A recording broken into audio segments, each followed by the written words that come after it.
Hey, everybody, welcome to the Sane-ish podcast for people healing from trauma, addiction, abuse, mental health, struggles, grief, narcissists, and every other form of chaos life can throw at you and somehow still functioning mostly. I'm your host, Holly Broughton, survivor, truth teller, boundary setter, and proud member of the Still Healing, Still Hilarious Club.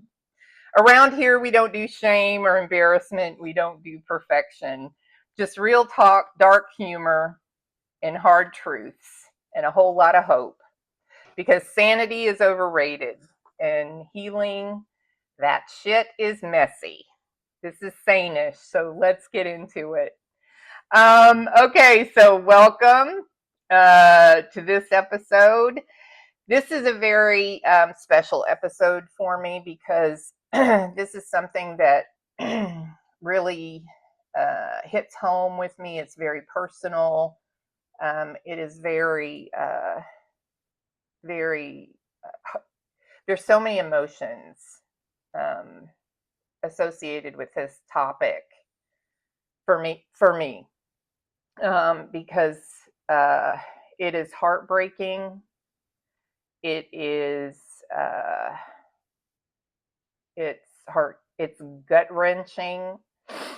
It is unnecessary.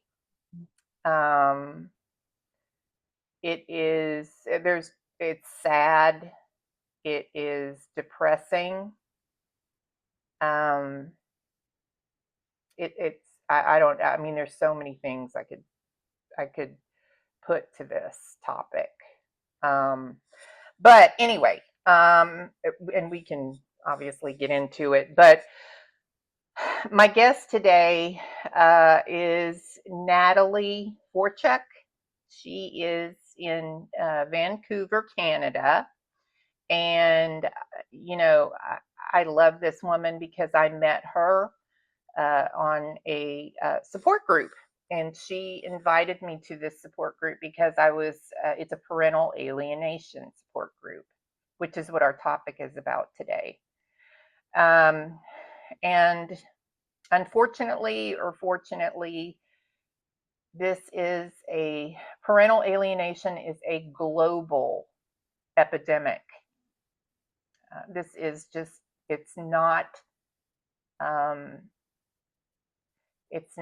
just in North America. This is global. This is happening globally. Parental alienation is a form of child abuse. Anyway, I'm going to stop, and I want to welcome Natalie to Sane-ish. So welcome, Natalie. Thank you so much for the invitation. I'm so happy to be here. I'm so grateful that you're here, and I'm so grateful that you said yes. And so welcome. And I'm going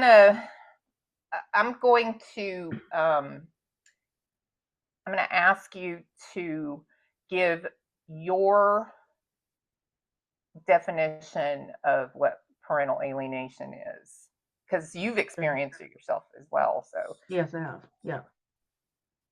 So go ahead. Sure. So by the textbook definition, or the kind of the party line of what parental alienation is that it's when one parent disparages the other parent to a child and starts to modify the relationship with the other parent. So aligns them with the alienator and away from the other parent. Doesn't matter man or woman. It happens to everybody, as Holly says. This is a global issue. It's also not a gender issue. It's really felt by all parties, all peoples, all ethnicities. That definition is great, except it doesn't even touch the surface of what parental alienation actually is. Holly, you gave such a great, some words there to kind of try to, have the audience understand a little bit of what those feelings are that we feel every single day when we're in alienation.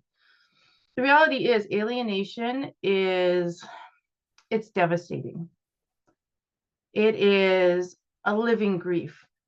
We'll talk about the grief about grief and alienation when, like in my case, I've gone through it twice.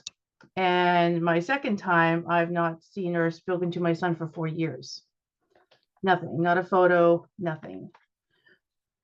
And that takes its toll on a person every single day. And you walk through this world watching other people live and embrace their children and take for granted that they have their children in their lives, and you know that your child is out there and you can't reach them at all. And not only just reach them, often you have been so heavily restricted and spoken against that whole sides of families are biased against you. You don't get pictures, you can't go to graduations, you live as though that child has died, except they haven't. They're going on without you. So, talking about that initial definition for me is like that. No, no, it doesn't even, that's maybe a good line in a textbook. It's not reality. And as Holley, as you said, this is a form of psychological child abuse that gets very overlooked. We understand physical abuse, right? We can measure that. Really, we can, that's why there's agencies to measure that. Parental alienation is really difficult to measure. And how do you measure the damage to the child? How do you measure it when they are still in your life? Alienation isn't just like what my case is, which is absolute. Most people experience it on a gradient or on a spectrum where they will slowly, and sometimes slow quick, experience their child withdrawing from them, turning on them, calling them names. And I mean names like "you're a fucking bitch." Like from a 12-year-old to their mother or their father. Like things like that. Like I'm using language because I just feel this is just so misunderstood. Right? That It is, yeah. The intensity and the depth and the grief and the horror that it is just not exposed. Yeah, I know. And not only that, but the ripple effect that it has. Yeah. Because when all of this started, it also put, because my daughter has been alienated, not just from me, but from my whole family. Yeah, exactly. But when all of this started, and I don't mean to get off and make it about me, but I'd rather get to you. But my point is, it starts breaking up. It has a ripple effect because then it starts breaking up others. Like my mom and I started having issues. Yeah. Like, do you know what I mean? Like I it just causes a lot of destruction. Yeah, it does. It's like a weapon of mass destruction that happens in a ripple affected, it's not just one bomb that goes off. It is, I always call it shrapnel. Yeah. Like you're constantly being hit with shrapnel, different pieces, different sizes, different degrees. It doesn't stop. And all of it causes pain. And it's happening, it continues to happen so much that healing from it is a pretty lofty goal. Hence why we're here, being sane-ish. Because truly, I don't see anybody how you can maintain your absolute sanity going through parental alienation. I just don't. And I consider myself, a pretty level person. The amount of pain I have endured and continue to endure, the toll it's had on my mental health is unbelievable. I look back over the last 13 years and I'm not quite sure how I survived. And there were times where I definitely didn't want to and came very close to not. Because that is how, if you're watching this and you've heard of parental alienation, or somebody is going through it, or it's maybe you're in a high conflict situation where you think it might be happening to you, I want to speak to how much it affects your life. Things, your mental health will take such a toll. Your self-esteem, your self-perspective, your work, other children, partners or no partners, how you walk about a grocery store every day, sitting on a couch for 3 days because you can't move. These are all, that's not depression, it's parental alienation. Yes, is depression a part of it? Yes.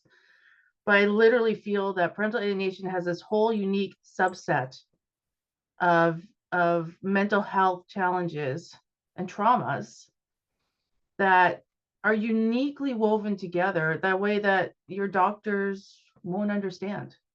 People won't understand. You know, how you make a great point about even like the tearing up of family structures within the ones that you still have, and how that can cause such rifts. You know, I know for myself and parents that I work with or support or talk to, we talk about how many people we've lost. Mhm. And it's not only our children and that side, and even the idea of how we were going to parent, like all those things that come with, you know, alienation and high conflict situations. But within, Mhm. I can't tell you how many friends I've lost because alienation has gone on for such a period of time, and or for choices that I've made that will not make sense to anybody who's not in the situation. And they've looked at me and said, well, obviously you're the problem because it's still going on. Right. If you haven't fixed it by now, that means it's your fault. Talk about shrapnel. Talk about shrapnel. Like, Yeah, and not only that, but which, well, and I don't know, maybe we should wait, but because I'd like for you to get into your story too. But sure. there are several layers of parental alienation as well. It's not Mhm. just the parents. It's uh, or the it's not just the alienator. It is the court system. It Mhm. is the alienator's family sometimes. It Almost always. is, it's Yeah. there's just several layers to the whole thing that contribute to all of it, you know. And then Mhm. on top of that, you're, um, you know, the whole time you're, you know, in our case, we're thinking about our child as their mother, Mhm. and I do understand there are fathers that are thinking about their children. Sure. I don't want to like genderize the situation because I know there are fathers too as well. Of But course. the whole time we're thinking about our children, and then there are people who are looking at our situations going, "You're selfish." Mhm. Do you know what I'm saying? Like, and I and sure do. that's very hurtful. And then it just adds to the torture. Mhm. So so anyway, maybe we might want to stop because we'll get to some of that stuff in Sure. a little bit. But I want you to share your story, starting out with kind of how you grew up, and then kind of getting into you know what happened, and then where we are now, and all Sure. that kind of stuff. All So right. Yeah, sounds good. yeah. So we begin at the beginning. I was born in a small town. No. That then turns into a murder show, by the way, like a horror show at Yeah. the end, right? So I'm just gonna And frame then it it up turns with, into Snapped. yeah, exactly, exactly. We're just gonna like lead it gently there for the viewers. That that's why we're starting out gently at the beginning. On the surface, you could call my childhood, average, maybe upper middle class, definitely middle class. I'm an only child. I came from parents that regrettably did not have good examples for parenting for themselves. So that fell down and trickled down to me.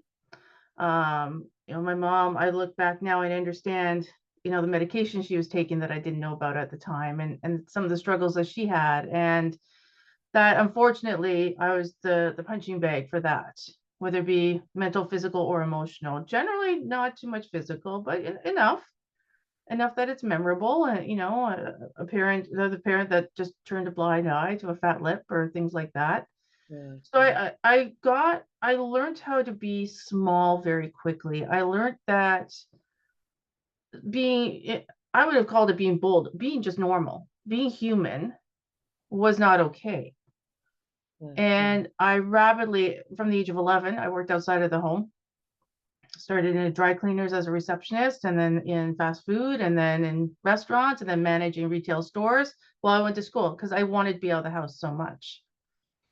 I didn't really have friends, socially awkward. I'm still socially awkward. Very. Don't try to talk to me at a cocktail party. I'll be hiding butt somewhere. You do a pretty good job, though. Oh, thank you. Thank you. Thank you. I try. It's always a work in progress. Hey, we're all a work in progress. Oh, yes, exactly. And that's why we're here, right? Of That's course. right.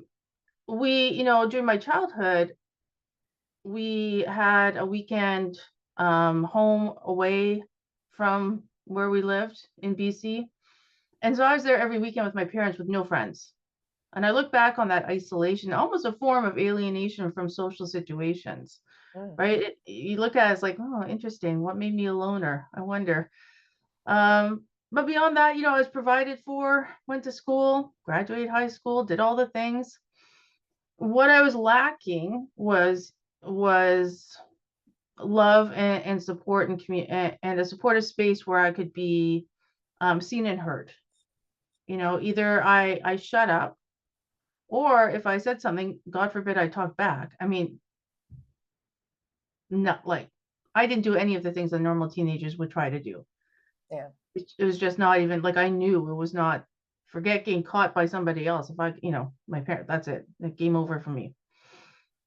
So, I also, interestingly, I was thinking about this the other day. My mom, because, I was a teenager. I liked boys, like all us teenage girls do. We talk about the guys we like, and we talk, I'm talking pretty normal teenage stuff here, nothing crazy. But she would call me a slut all the time because I would do my makeup or do my hair. And I went to a Christian, very, very conservative Christian high school. So it wasn't like I could wear anything provocative. I wore a very nun-like school uniform. But she would tell me that, you're a slut and you're fat and you're boy crazy. I cut my hair a certain way. You look like this. And I look back and I'm like, well, no wonder I was kind of messed up at that time. No wonder some of my value systems were not the healthiest value systems. So I went out into the world just like looking for somebody to protect me and take care of me. And I would put myself into situations, not dangerous ones, by the way, just relationships with boys at the time, 17, not men yet. That I was always desperate. Like I always shut up. I didn't stand up for myself. I was always the one broken up with, never the one to break up, because I was like, oh, this person likes me. And I look at my life and I'm like, that was a big indicator in all of my relationships. I ended up getting married early to my first husband when I was 21. And he is somebody that we'd worked at a restaurant together. We just end up being friends. And I think he wanted to save me and I wanted to be saved. So we got married. I can remember riding to the wedding thinking to myself, I shouldn't be doing this. But then I was like, but I can't say no. Like, what's going to happen if I stand up? Again, just staying quiet, not going with my gut. We ended our marriage amicably. We just recognized we were young. This wasn't what we wanted. His mother was also very overbearing, and I didn't know how to say no to her. Like, for example, I remember the conversation sitting down shortly before our marriage broke up saying, you know that you don't satisfy my son in bed, right? Okay. Oh my God. Yeah, Oh no love Lord. lost there. Like, there's no words, right? Oh my God. There's no words. Like, what? I'll try harder. I don't know. Like, I just sat there. Like, Would you like to take a seat and give me some tips? I don't know. but let me tell you, this woman was not like I'd look at her and go like, hey, she's a glamazon, like she's like that hip mom. Like, no, she was a short, round nurse. Like nothing, Oh nothing just God. like she's great in her profession, but nothing that I look at and go, yeah, I want to take sex tips from you. But I digress a little bit. And thus the marriage ended.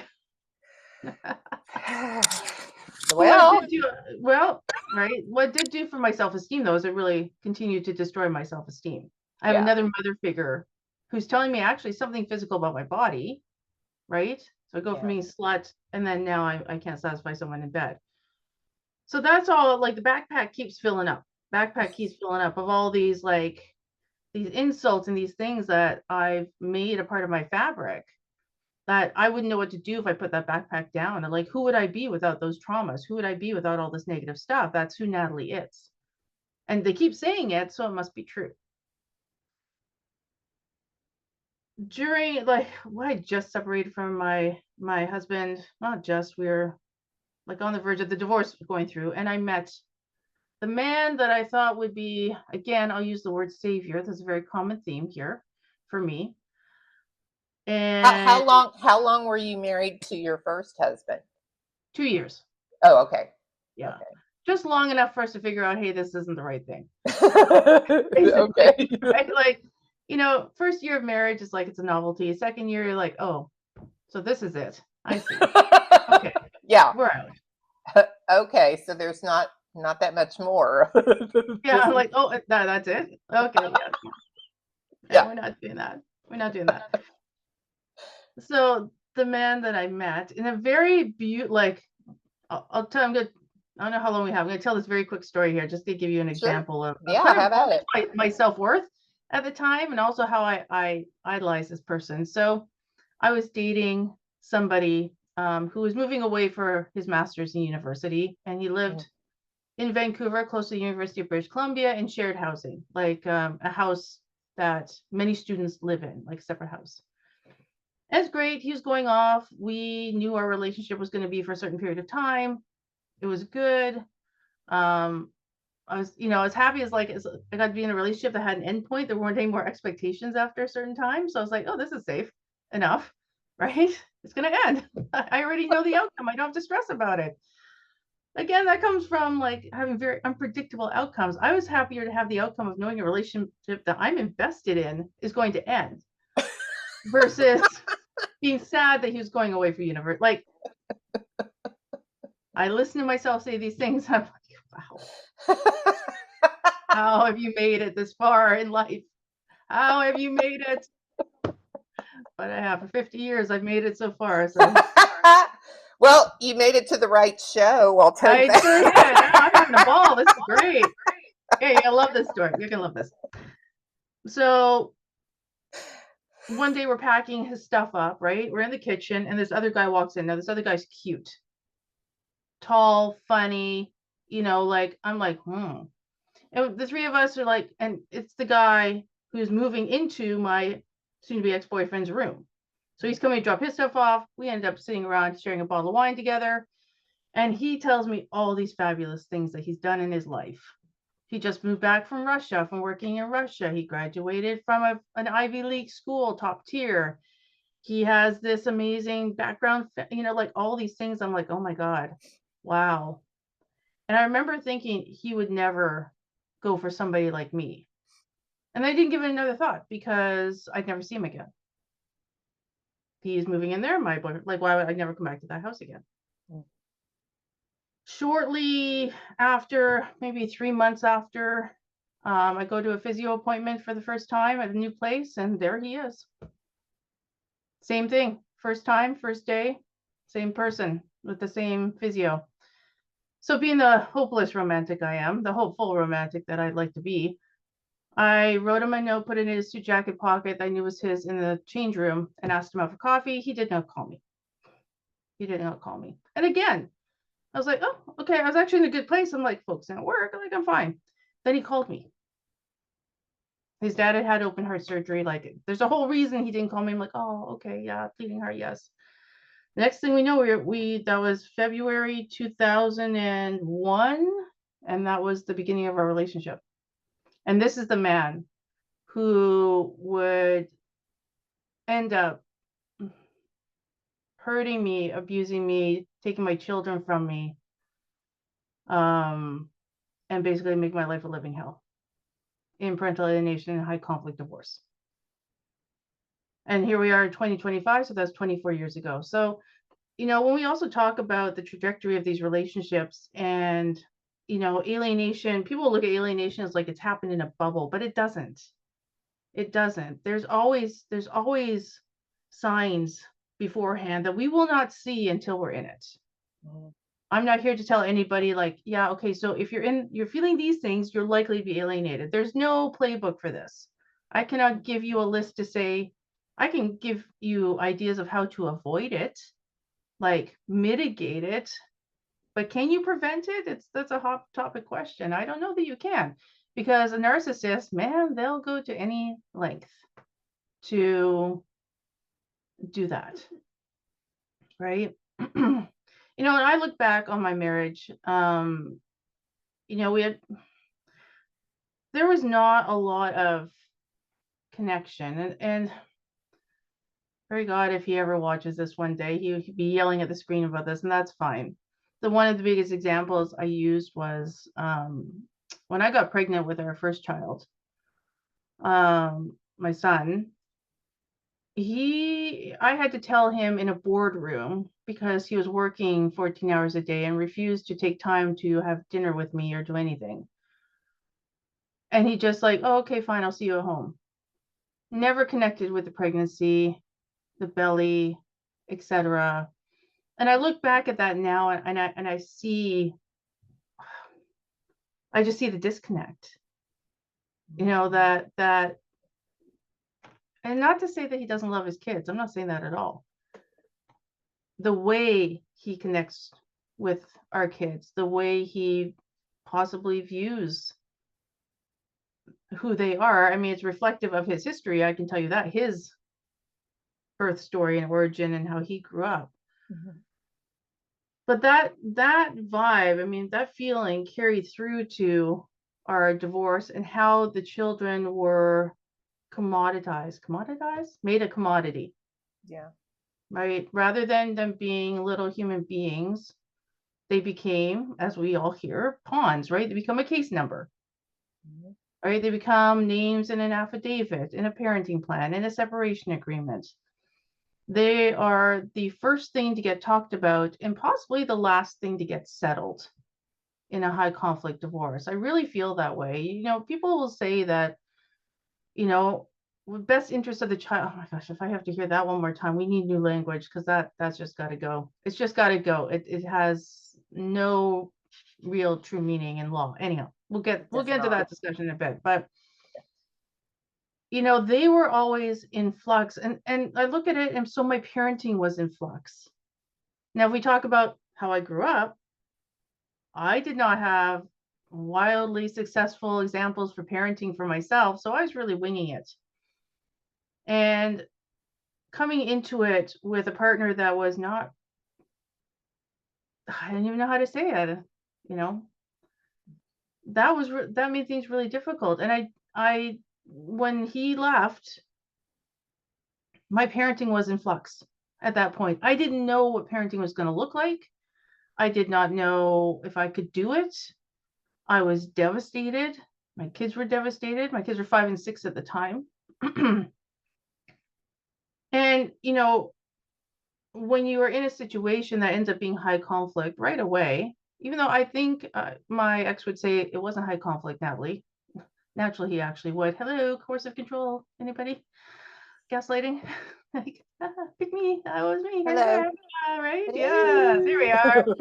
Where are my people at? Yeah. Hello. Hello. Yes. There are so many of us. When he left, he had planned leaving. He already had a new home, a new woman, a new other family, a whole bunch of stuff. And he immediately wanted the kids 50-50 a week after he left. And we're not going to talk about 50-50 right now. It's another conversation of the show almost, but I didn't know what to do. All I knew is that didn't seem right. And so because I was not even stalling, I was trying to get my head around it. My whole world and my kids' world had just been ripped apart in a day. I was viewed as being high conflict because I would not just put up and shut up. Something in me did kind of break through that and go, no, no, no. Now, did I agree to it? Yeah, I did a lot of stuff to keep the peace. There's no doubt about it. And it was still high conflict. So if anyone is out there experiencing high conflict and you think if you just shut up, if you just agree, this will all be over. It will not be over. It will not be over. It's rare that a high conflict case, I mean, look, we can see it in celebrity. If you watch the hot goss magazines or the shows or the internet, right? It's not just because they have money. It's because the high conflict person doesn't know what else to do. They don't want it to end. Yeah, especially if you're with a narcissist. Exactly. They will keep it going because they want the game to keep going. And Yeah. that's part of their game. They want to win. They want the control. It that's Yeah. why, at least that's what happened to me. That's that's what happened in my case, and that's why I had to just stop Yeah. because it wasn't going to stop. So yeah. Yeah, look, a lot of things I agree. When we are in these situations, we end up being the only people that can make some elements of it stop, right? Mhm. And those choices, as you very well know with your own story, defy logic to anybody else who's not in this space, in Mhm. that abuse space, course of control with a narcissist and children involved in particular. But even if you're listening and you don't have children involved, same thing though. When you're under the thrall of a narcissist, they will do anything to keep it going, and that means somebody's got to make it stop. Someone's got to make the hard decisions to make it stop. And those hard decisions are not about who gets the furniture and whether we do week on, week off, or a 4-4-5-5 schedule. Those decisions in parental alienation, in particular, often mean letting go of your child. And to be honest with you, the games are probably still going on. I just don't know about it. And That's then right. what I mean by that is he's probably telling my daughter that I just don't care because Absolutely. I stepped away and I chose not to play his games anymore. Now he's twisting the story and probably telling my daughter that, oh, your mom doesn't care anymore. Yeah. Mm-hmm. So it's not going to matter which way I go. If I fight him, then I'm crazy. Yeah. If I don't fight him and I don't play the game, then I don't care. So for me to keep my mental health, I choose just not to play the game anymore. So it's got to be a personal decision, and then you got to deal with you know the backlash of what everybody else is saying, because some Yeah. people are going to say you need to fight for your child, Oh, yeah. which I've gotten that too. Of I've course. gotten, you need to stand up for your kid, and I'm like, are you fucking kidding me? Are you fucking kidding me? I've been Look what you think I'm chasing doing. her for the past 6 years. I've been set up. I don't know how many times. I mean, I, that's the mental part of the mental uh, stuff you go through. You go the mental gymnastics with Yeah. it. Yeah, absolutely. Yeah. Absolutely. Yeah, you know, the piece about stepping back and the why behind it again defies logic to most people because you know we're in the alienation space. I've been in the alienation space online since 2016, and I'm a part of many Facebook groups, as us old people are, right? Still, it's our domain now, it's not the kids anymore. So there's tons of parental alienation groups, and if you're in the alienation space, you'll go into them, and a lot of what you'll see is judgment within itself, that if you stop fighting, that means you don't care. Like, it happens within the space, within people experiencing the same thing. You will get just as much criticism in that space, unfortunately, as you will outside of it, because people believe that if you're not fighting, then you don't care. You've chosen to lose your child, and there's such wisdom in and strength in being able to step away and set those boundaries. And I used to hate boundaries, didn't understand them. Now I walk hand in hand in them, skipping down the lane to the sunset. I love me a boundary. I love it. Yeah, me It's a too. practice, though. It's not, setting a boundary about what time you're going to go to bed is a boundary, let alone, hey, how I'm going to protect myself from the narcissist who's narcissisting. I don't think that's a verb, but it should be. It should be, yes. It should be, right? I'm coining it, Merriam-Webster. You heard it here first, everyone. I'll second it. Thank you. All right, thank you. Everyone who got the room, who got the votes. We're gonna put it in for 2026 word of the year. I'm telling you, I might do it. Yes. Watch this space. Watch this space. You know, the child or children become conduits, right? Necessary hooks where you have to engage with the narcissist if you want a relationship with your child. That's what alienation becomes. That's a good way of putting it. Like, when you have access to your children, even if kids are going back and forth and you're in the process, they're narcissisting through your child. Your child will start to beak off at you, but most of all, they will start to question you, question money, parrot a court order, state horrible things that you can hear is the language of your narcissist talking, right? It's like your kids become puppets for the narcissist. And what do you do there? How long do you continue to stand firm and gently try to re-educate your child? I mean, it sounds great when I say it, right? Like, doesn't that sound great? It sounds very therapeutic, like therapy oriented. Okay, we're gonna, you hear about drip love. You hear about like all these kinds of methods. I'll be honest with you, when you're in a high conflict situation with a narcissist, it's like being on the freaking Titanic. You know it's going down. It's a choice of what you do. Do you go down with the ship? Do you float on a door like Rose and Jack and hope for the best? Do you get in a lifeboat? What do you do? Who do you prioritize?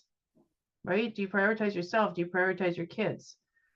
Because that's what alienation narcissism is. It is the Titanic. It is inevitable that it's going to go down. Where you are in that process, that's a personal decision, and it's multiple decisions. Look, there's decision fatigue in alienation. Yes. You mentioned earlier, like the layers. We're talking about like all the players. Like, there's more players in an alienation case than there are members of the cast of Hamilton. It is, and about as varied in their roles and positions and hierarchies. Yep. People think that, okay, so I'm experiencing this now, high conflict, potential alienation. If you've learned the word for that, I'll go to court and that will solve everything. And that literally is the beginning of a very brutal end. Yes. That's my opinion. I recognize that a lot of people have a lot of faith in the so-called justice system. And I used to too.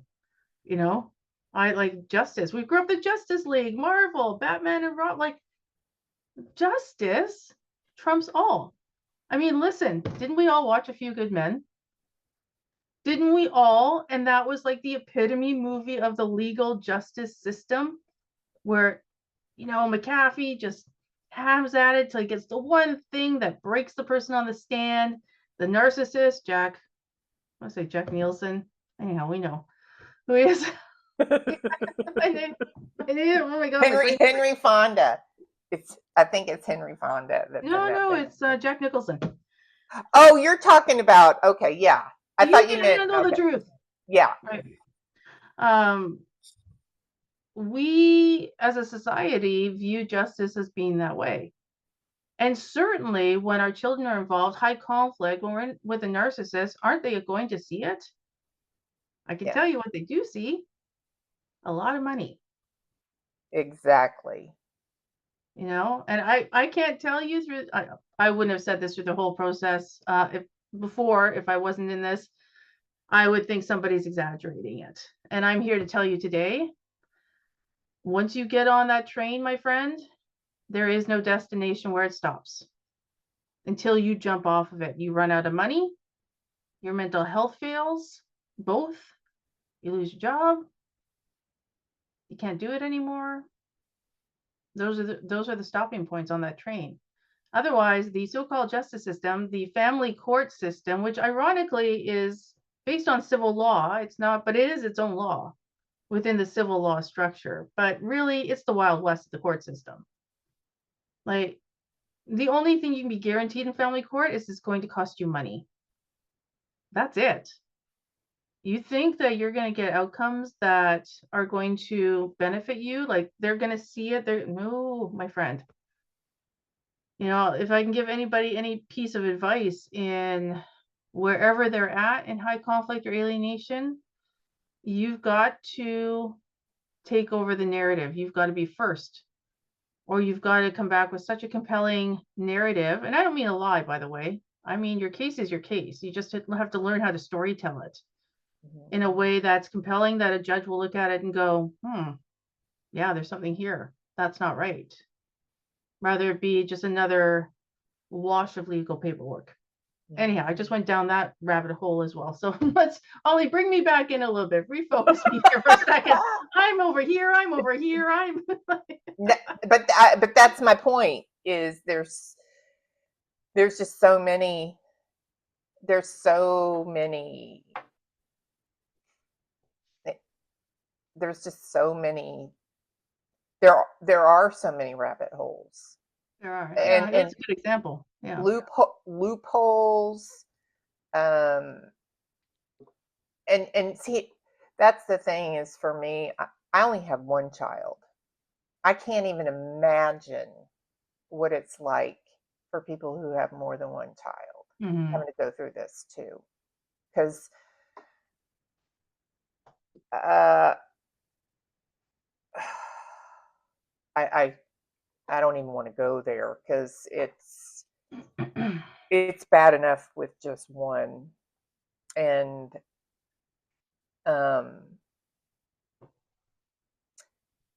in my case, that he lied, and it's, you hear it all the time, people lie in court and do this and do that, and you know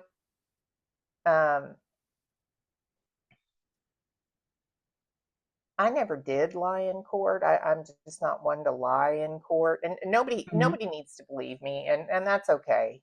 But he did. I mean, he just flat out lied and twisted everything to his. And I'm like, dude, do you and it's like, do you realize how ultimately this is going to affect your daughter? Like, yeah, okay, because you did this, and you won in the beginning, you won this little victory. Do you know that lie doesn't, even though she wasn't in the court, that still affects her. You're her dad. Yeah, exactly. That still affects her. Like, what? Even though she wasn't there, you're her dad. You should be acting like her dad. Like, I don't know if that makes sense, but anyway, I hear you. Yeah, you it know, I does. It mean, does. I don't know. It's just it's such a complex situation to be in, and I there was, and I'm sorry that I don't know this gentleman's name, but he is a doctor who has done some research with on parental alienation and children who have been alienated from a parent, and Mm, he specifically says that children do not hate a parent. correct. If that is the case, and they have been persuaded to think that way. Yeah. Yeah, very true. Great example though, or not though, not to negate that, in support of that, when you do the research, read some research, children who have been abused, so physical abuse, removed from the home, they often will still seek out the other parent at some point because the child always wants the parent. It is ingrained in us to want our parents. You can't get over that biology. It is so there, Right, right? So when alienation rears its ugly head, what's marked about it is exactly what we just said, is that the child does not want the other parent anymore. Well, how does that happen? It doesn't happen in isolation. It doesn't happen with one comment, and it has to continuously happen for it to be maintained. So, right, earlier you said about, what your ex is saying to your daughter. Yeah, because what if he didn't? She might think for herself, right, right? She might be like, well, wait a second. So the narcissist's job is 24/7, whether you are, fighting them, whether you have your children or not. And I just want to interject that about children wanting the child. It is, or children wanting the parents. It is very, very biological. So alienation is so fundamentally the opposite of that, that the only way it could happen is outside sources, right, outside influence. Now, I'm not here to say that if a child rejects the parent because of severe abuse, that they don't have that right. That's not what I'm saying at all. I'm saying just statistically, children in abuse want to explore something with the parent, or to understand, or to forgive, right? Alienation is the opposite. That's what makes it so unusual. I mean, there's so many words, but unusual. What makes it stand out? yeah, That's not recognized in the court system. right, yeah, and uh, a lot of times parental alienation starts because one parent is either angry or wants to hurt the other parent. Yeah.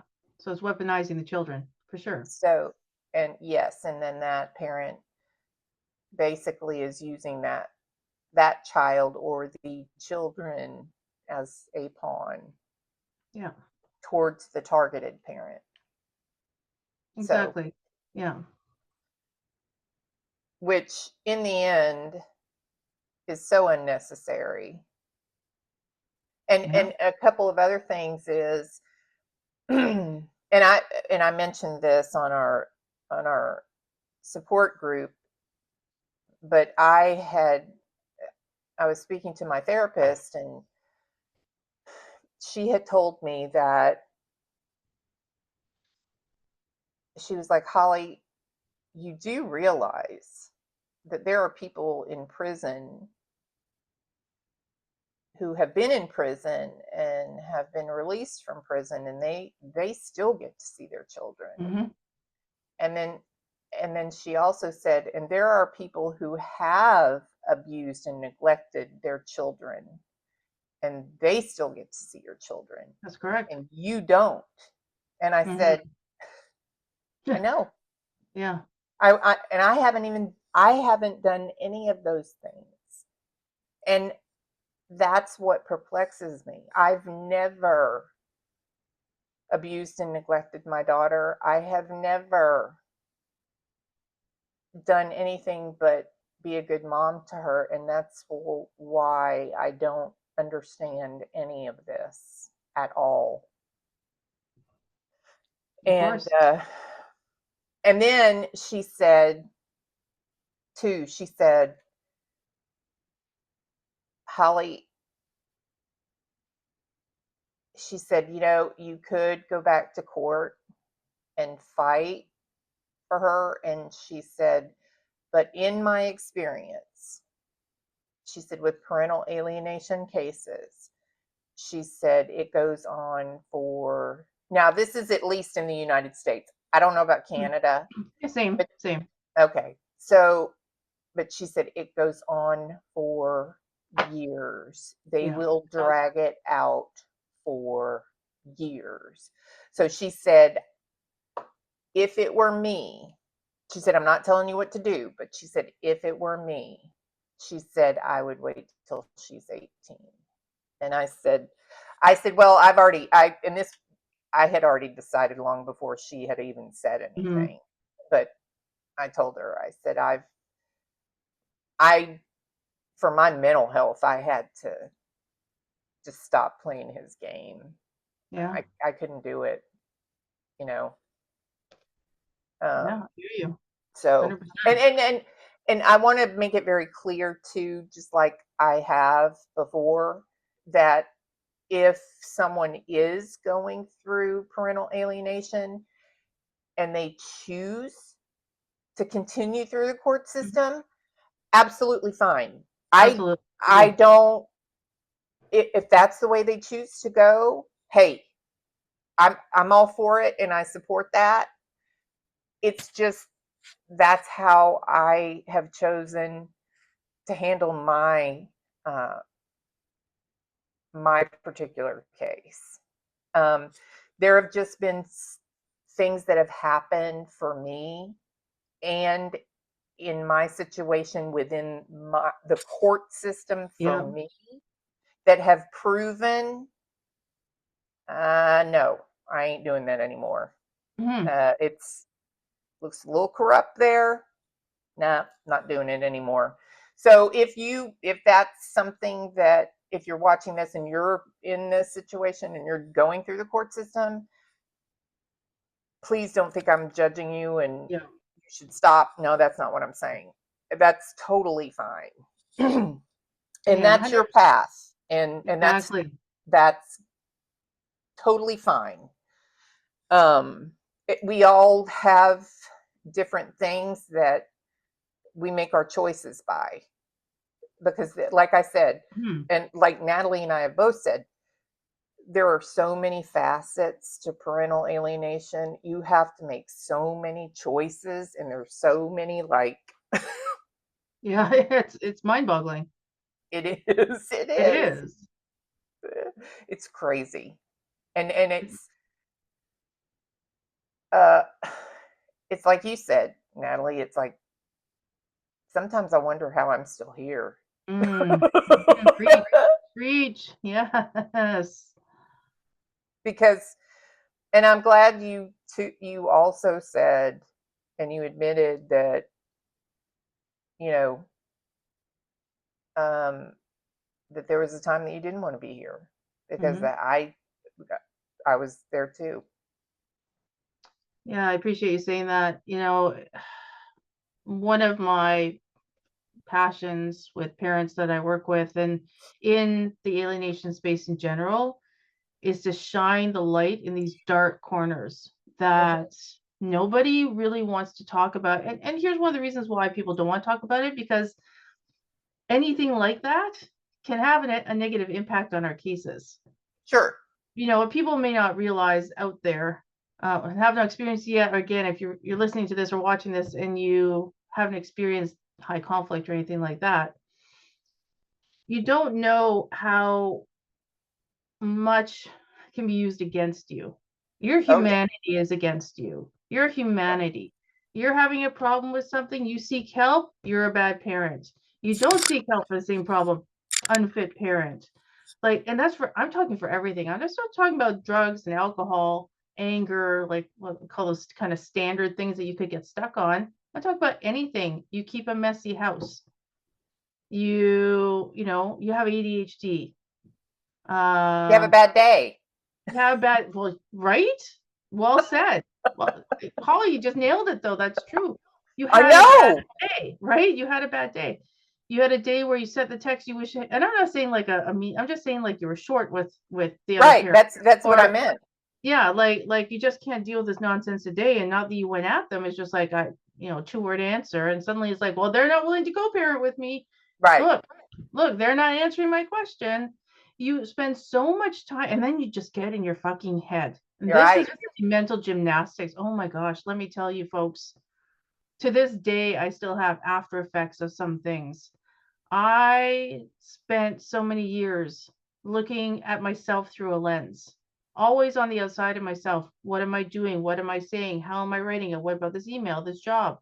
When I had my kids in high conflict, during alienation in particular, when I did not have my kids in high conflict, that ends up being a part of how you live your life. You become to a space of paranoia. Yep. Now, I once had a psychiatrist slap me down when I told him that I was paranoid. He's like, well, you're not this. I said, no, it's not that. It's literally, I walk through every single thing I do worrying about if I'm being followed. Now, I have been followed by PI. So that actually came to fruition. That was fun to find out about. So that was like, when that happened, I'm like, see, everybody, I told you. I told you. I'm not making this shit up. Here's the fucking report. And people are like, really? I'm like, read it. Read it. Right? Like, but that stuff is out there. Yeah, I know. Yeah. I mean, So yeah, go ahead. no, but I mean, and here's the thing too. When I tried to commit suicide, narcissistic abuse is a form of domestic violence. So Yes. because it's emotional, mental, and verbal abuse. So Right. it's domestic violence, and I didn't know that at the time. Had no clue. Mm-hmm. I was a single mom raising my daughter, and he had always been all that, emotionally, verbally, and mentally abusive. But then this woman came along, and then there were two of them doing it. Yeah. So, and they were pounding me. Now, had I had healthy boundaries at the time, Mm-hmm. things might have been a little different, but I did not. However, when I attempted suicide, and I want to make this very clear, I did not. I did not want to kill myself. Mm-hmm. What I was trying to do, I wanted the abuse to stop. Yeah. Is what I wanted. I didn't know how to make it stop. And the thing is I didn't want to do that to my daughter. Mm-hmm. I didn't want I didn't know how to make them stop. Hearing. So, and trying to and then nobody else knew what they were doing. So everybody else was what they were like, what is wrong with you? Like, and so and I couldn't tell anybody. Like nobody understood what was going on. And then all of a sudden here I'm having uh in ICU in the hospital and trying to commit suicide, and then everybody's like, what's wrong with you? And why did you do that to your daughter? And I'm like going, oh my God. So it's this whole thing. Mm-hmm. And so it's very complex. It's a very complex situation.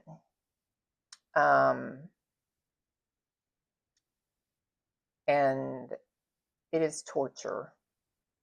It The is. whole thing is torture. And I try to tell people, if you know somebody who is going through parental alienation, please don't add to their torture. What a Please, beautiful way to say that. Yes. please don't add to their torture. Yeah. Well Because said. it It is. is torture. It is. You know, that's not a word of exaggeration. You know, when I talk to people that maybe know me or not, have not been through alienation, don't really get it. You know, I've been told, well, that seems like an extreme description. I'm like, I don't have any other words. Right? Like torture, yes. Oh my gosh, like waterboard me, please. Yeah. That that shit will either kill me or it will stop. It's gonna have one of two outcomes, right? Like that's torture, but okay, fine. Loud music, all the lights for it, fine. Again, it'll either kill me or it'll end. Alienation, unless, you know, we talk about suicidal ideation and those feelings. Yeah, I've not met a parent that's been willing to talk about that who said, I really wanted to die. I didn't either. It's not that. You just wanted to stop. Mm-hmm. And you be when you are the sole target of this. Now, children are too, but they're a conduit target, not a direct missile strike, right? Right. You are gaslit into the space of, well, this is all your fault. And you can tend to believe it because it's like, well, maybe they're right because I'm the common denominator. This is something I had the conversation with my therapist about. She's like, Natalie, you're like, no, you're not actually the common denominator here. You're just one person. But knowing that potentially I can stop that for myself, and even though it's not something I wanted to do to my children, I came to a place where my justification was, but I'll do it for them. I literally will make the sacrifice of my life to make this stop, hopefully for them. Because if Yeah. I'm not alive, there's really nothing left for the narcissist to continue to attack. I'm gone. Mm-hmm. It's not just I've changed, I haven't set a boundary, I'm literally no longer existing. And I will just fade off into the sunset of everybody's memory. Probably be told, yeah, look at her, she was mentally unwell. She, you know, so of course she killed herself. Mm-hmm. But then that would just be, you know, part of my children's narrative. They would heal, they would move on, and alienation could no longer exist because I wasn't there. I'm grateful that I never was able to fully follow through, but I know there's others who have. And Yeah. what I'm talking about, like the language I'm using, I'm saying this is very real thoughts. These are the thoughts from my head. These are my whys as to even to think about going down that road, let alone attempting it. Mm-hmm. And for most people are like, well, but why wouldn't you want to stay alive and fight? I'm like, you fucking do this fight. Okay, you know what? Take a month of my life, live it, and see how much longer you want to go on with it before you tell me about staying alive and fighting. Yeah. Yeah. So what, Natalie, what happened with your children? First of all, how many children do you have? I have two children. Okay. Yep. So, They're Irish twins, so they came very close together. They're 12 months and 3 days apart. So oh, yeah, yay. I was like, had one, had two, and we're done. That was it. Well, Walking when I had the second. So mine, mine's Irish. Actually, it's so funny because all of my, all the children on my side of the family, they all have Irish names. So, including my daughter. So, my kids have Irish names too. So there you go. We have that in common. so sweet. That is so sweet.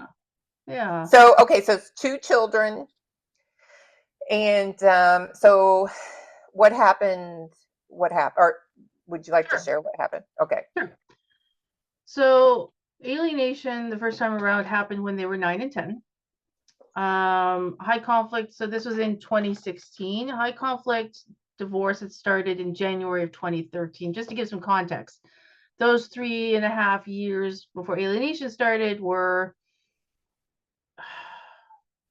mind-boggling, difficult and hard and abusive and whatnot, but we're getting through it. And in fact, I had really gotten to a good, we'll call it a good space, where I was like, oh, I can look ahead at life now. I can actually maybe make some decisions about the future that don't have nothing to do with lawyers. How exciting. This is great. I had a best friend who's like a sister to me. We had matching tattoos and all the things. Now, everybody buckle up. And if you're going to comment, go ahead, because it's going to seem so freaking cliche, but they're called cliches for a reason, everybody. So just come along for the ride, okay?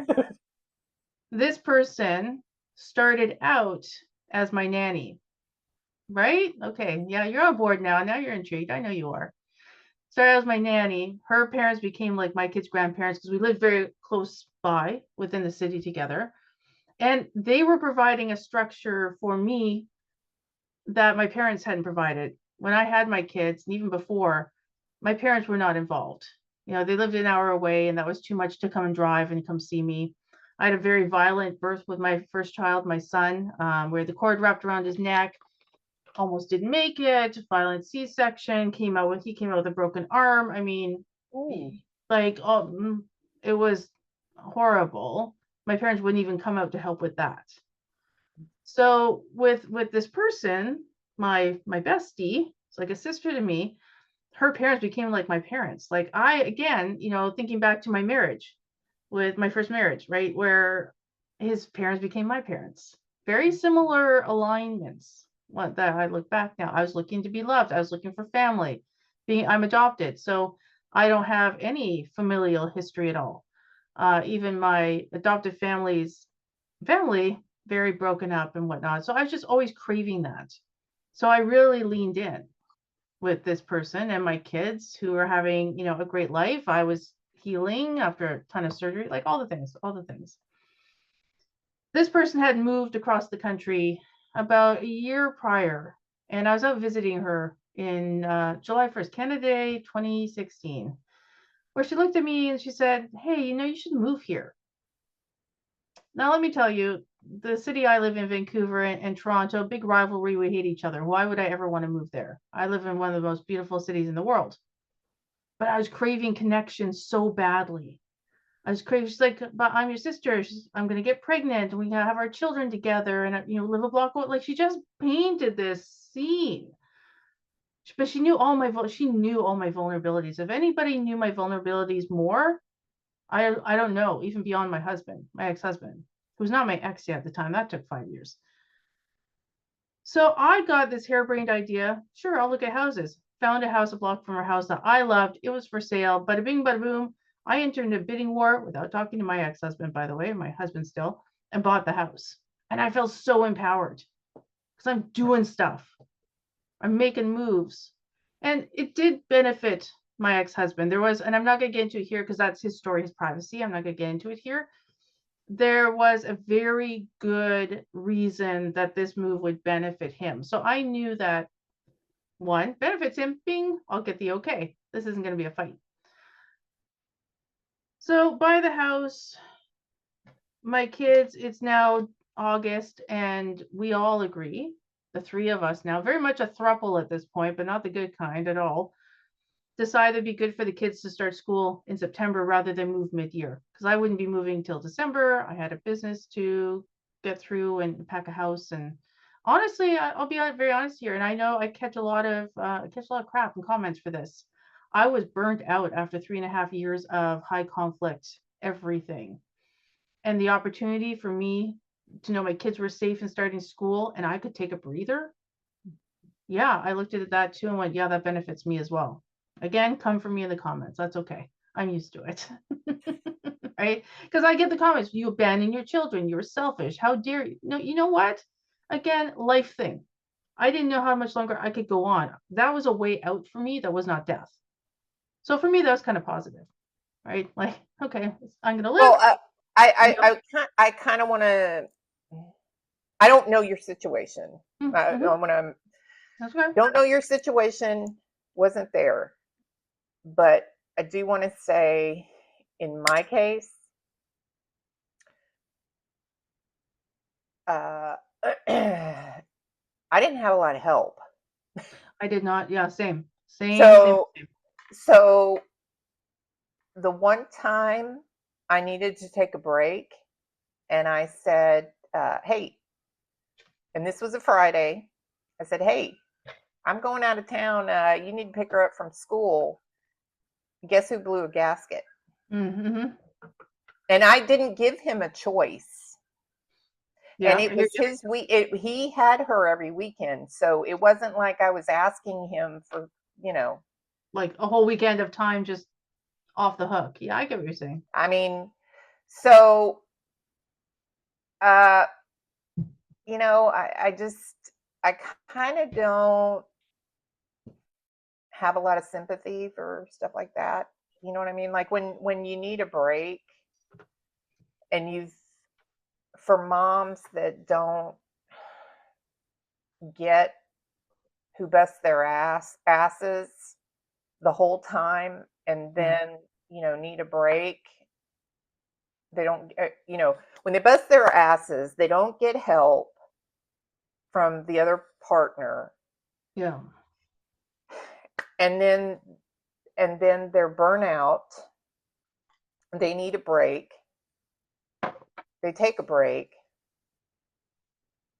and then this happens,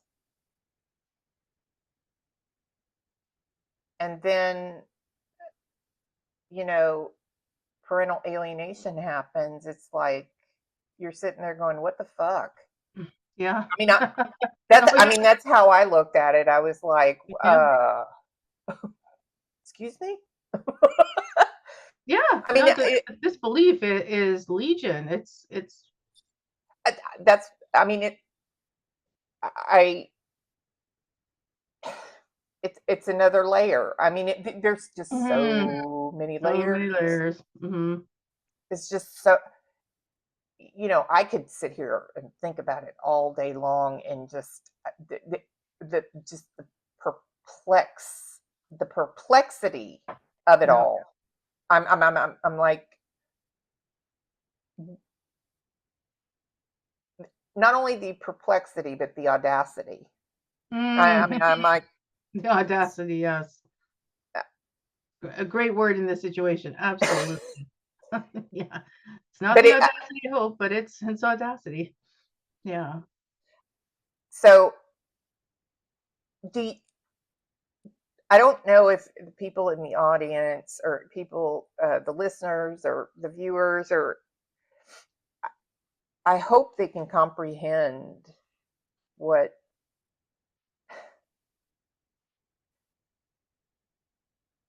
what is going on, like what we're Hmm.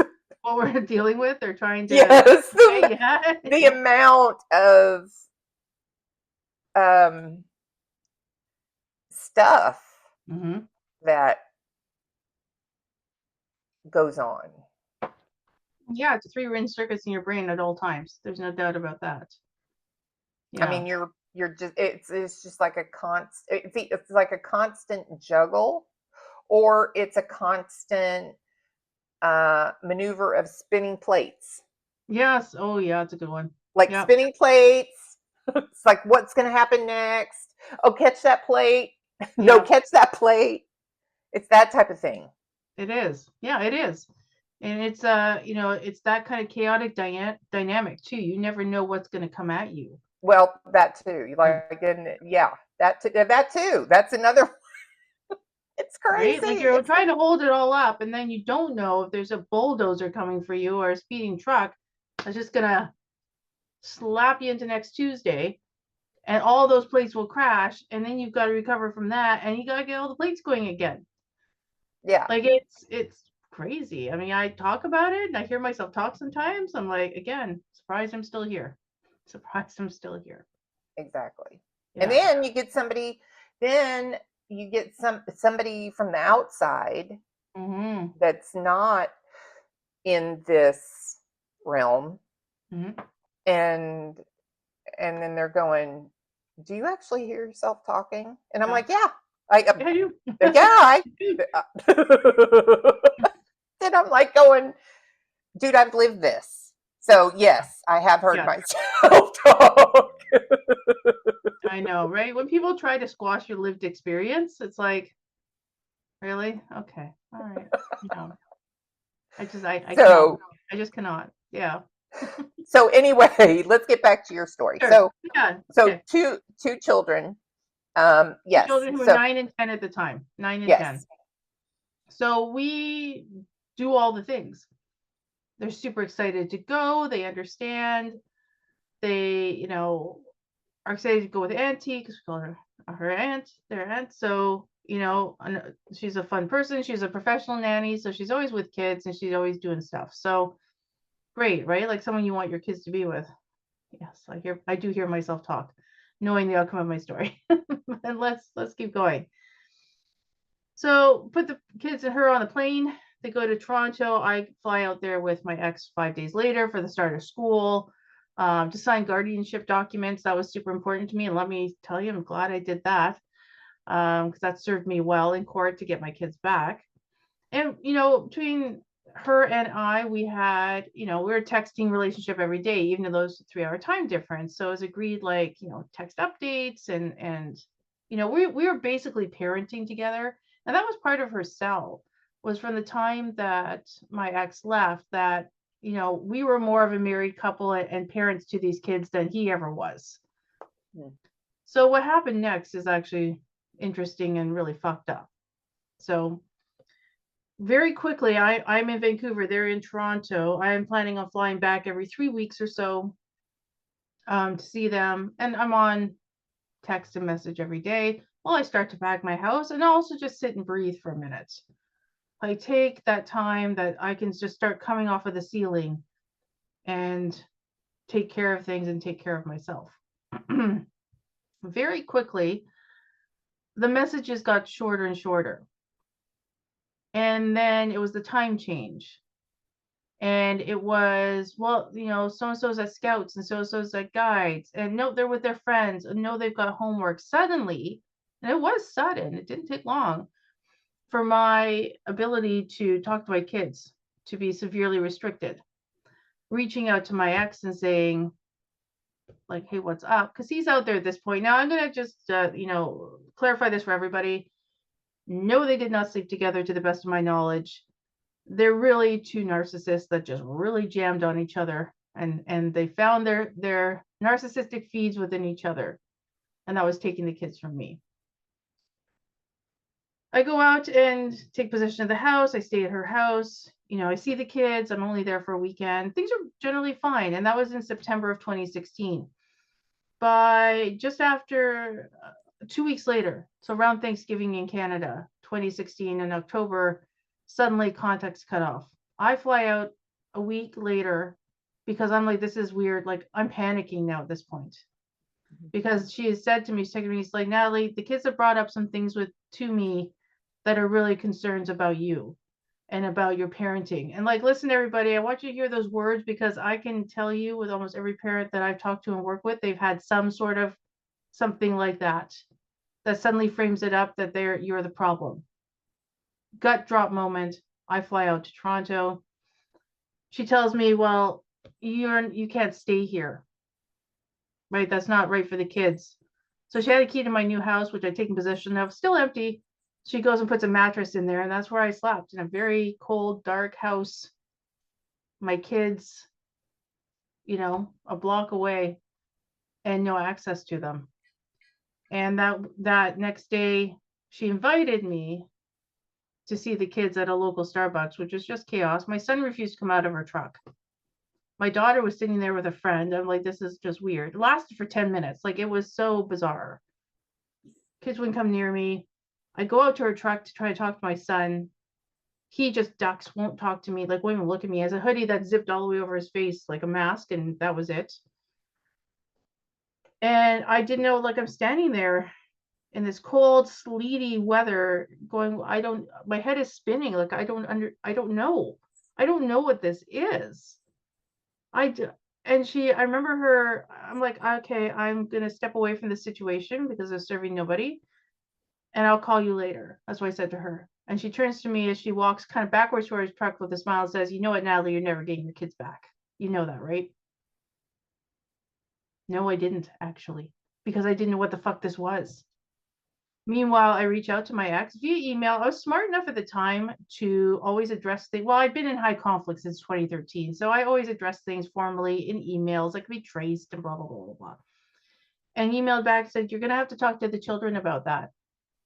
Yes, they have said some things." That's it. That's all I got from my ex. At that point, I lost complete contact with my kids. She would message me when I asked with some very general things. She's like, "But I'm not willing to tell you more about them because they don't want me to." They're 9 and 10. They don't have a fucking opinion, by the way. But okay. I move out on December the 18th, 2016, minus 40 in Toronto with all of my bins and stuff to my home, which now had the furniture in it because I'd shipped it across the country. My kids are a block away. It's 5 days before Christmas, and I don't know what the fuck I'm going to do. I don't know. That was one of the darkest days of the year and darkest periods. Sitting in this house, these dreams that I had that I created with this other person, this whole new life, gone, gone. And now I'm in a situation like I don't know what the fuck to do. On Christmas Eve, I get a drunk text from my ex with pictures of all of them a block away having Christmas dinner. No explanation, just yeah. And she's like, "Yeah, he's drunk and he sent that to you." I'm like, "Oh, that's fucking great, great." Christmas Day, Christmas Eve, I dropped off in the morning. I dropped off gifts for my kids with photo of that. No response. She sends me pictures on Christmas Day of them opening all of her gifts and how much they like them. And again, I don't know what to do. Like, I'm devastated. Now I'm in a city where I don't know anyone but her. And all my people are back in Vancouver, and they're like, "Well, why?" Like, and they were of no help. They're, just go and take your kids. Call the police. I'm like, I'm not doing that. I'm not doing that. That's traumatizing. That doesn't make any sense. I don't even know what's up right now. What am I going to say? So we get into January. I'm getting my house unpacked. Still no contact. She's telling me, breadcrumbing it enough that I'm still trusting her. So manipulative. And then I get served for sole custody. And that just made me sick. And that kicked off from January to April of a lot of money to a lot of lawyers. And I will, I'm not going to go into all the details of that right now. I did get my kids back on an emergency motion because of something that happened with my ex. And I'm not going to disclose it. That's his story, his journey. Had that not happened, I would probably not have gotten my kids back for at least another year. We got an order for the next hellscape, which was reunification therapy. And that was a year at $8,000 a month. $80,000 a month? No, 8,000. Oh, 8,000. Well, that's still a lot of money. A lot. Mm-hmm. Oh my God. This one person deemed by the court. So we're talking about these layers of the court system and the money stuff. Here's the money stuff. Okay. One person who's deemed by the court to have pretty much ultimate authority. All of our communications had to go through her. Individual therapy for my kids, therapy for my ex and I together, therapy individually, parenting courses with I spent more time in that damn office than I did at home with my kids. Meanwhile, my kids are being taken care of by nannies and babysitters because we're stuck. My ex is working, I'm working. We're stuck mandated to be in these offices and doing these things because she writes reports to the court. We don't have a choice. A year later, the one thing my ex and I and the kids collectively agreed on, we will say anything to get out of this. And we did. That was the only family meeting that actually worked. I was like, we're done. This is ridiculous. We just want to live our lives. And so we did. We got done with it. We got signed off. And I went on to live life as though nothing had ever happened, while walking on eggshells because I knew something could happen, because the worst had happened and I didn't see it coming. So now I'm hyper vigilant. Now I'm like just obsessing and paranoid about everything. Like I may have looked reasonably okay on the surface. I was not. Right. I was not. Yep. And then fast forward, and I wrote my memoir. It's coming out later this year. So if you want to read it, you can just drop a comment and I'll put you on a list because this is so complex. You'll want to know what happened with her. That's a whole other podcast and story unto itself. What I will say is that, that's 2018 until we got through COVID. The kids lived with me through COVID, through the lockdowns. And in 2021, January, I got a call from my ex saying, do you want to move back home? Do you want to go back to Vancouver? Yes, of course I do. I hate this city. I hate this town. I hate this place. I hate this province. Sorry, Ontario. It's not you, it's me. I just, wanted to go back home. And he knew that. And there was a legitimate reason, actually. He was headhunted for a job. And I took every precautionary step. He had to show me every piece of paperwork, every single thing, like this was real, before I would engage and say, yes, okay, I'm going to start looking for a place, prepare my house for sale, all the things. I was on cloud 9. Like, we're going back home. The kids are excited to move back to Vancouver. My ex and I are reasonable co-parents. I did a lot for him. I was still the administrator and all the things. I kept the peace, but it wasn't straight up like in my face abuse. So it felt like a holiday. It felt like things were okay. They weren't, but it felt like things were okay. I got a place. I was here in Vancouver, taking the keys on my place here, when a girlfriend meets up with me and says, hey, Natalie, has your ex listed his house for sale yet? Again, it's like reverse. You can see, like, listen, it's like I'm living the same thing moving to Toronto now as I am coming back to Vancouver. And I look at her and I'm like, oh my God, no. She's like, Natalie, I think you see what's happening here, don't you? I'm like, what the fuck? Are you kidding me? I fly back on the red eye that night. I find out from my kids the next day that my ex told them that he decided not to move to Vancouver. He was going to commute. They had, an apartment here for him. He would still live in Toronto. He's not selling his house. He never intended to, but he wanted me gone. And I say it, and again, if people get comments like, well, you deserved it. I've heard all these words before. You deserved it. You're an idiot. No, I took every fucking precaution like possible. And within a week, my son and I got in this huge fight. He took off for his dad's, wouldn't talk to me. 2 days later, I went and talked with him in his dad's driveway, like, hey, what's going on? Let's talk this through. 20 minutes, he told me a lot of horrible things, and I'm not going to tell you all of them here. However, a lot of swear words and, bitch and whore were in there. I'll tell you that. While his dad watched from the kitchen window while my son's speaking to me this way. At this point, I'm in the middle of moving, like preparing the house for sale. Everything's in motion. The moving truck is, but like tens of thousands of dollars now have been outlaid. And I'm in the position, do I go? Like, what the fuck do I do now? Again. Like, how did I get here? I don't know, but now I've got to figure out this very complex thing. And I talked to both my lawyers in Ontario and in BC, and they both told me to leave, get out. The abuse isn't going to stop. And at that point, my daughter had chosen to go with me. She came to me and said, Dad said this, he's lying. No, I don't want to be here anymore in that situation. I want to go with you. And that's when I was like, okay. But it meant leaving my son behind. And after that weekend, I have not seen or heard from him since. And that was May 2021. I know it's July 2025 when we're recording this. So I chose that life. So you took your daughter, and but you left your son, is what you're saying, basically. Yeah. Talking about making these really hard decisions. When I got home to Vancouver, I lost a lot of friends over that too. How could you leave your son behind? How could you do that to him? I'm like, again, I didn't do it to him. I did it for him, and I did it for myself. Because the other thing was to stay, go back to court, like sell my house, buy another house, or do what, or spend that money and on court to try and do what? At this point, he is 15. What's the point? And I don't say that like okay, it's a little rhetorical. I don't say that to be flippant. It really is, when you're in these situations, you have to actually ask yourself, what is the point of this? Mhm. How, like, what outcome do I really want? What am I going to do with it? For me, I knew that, let's say I did win in another year and I got my son back, I would have been destroyed again.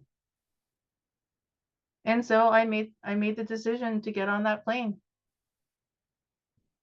Well, Hard fucking and day. not only that, but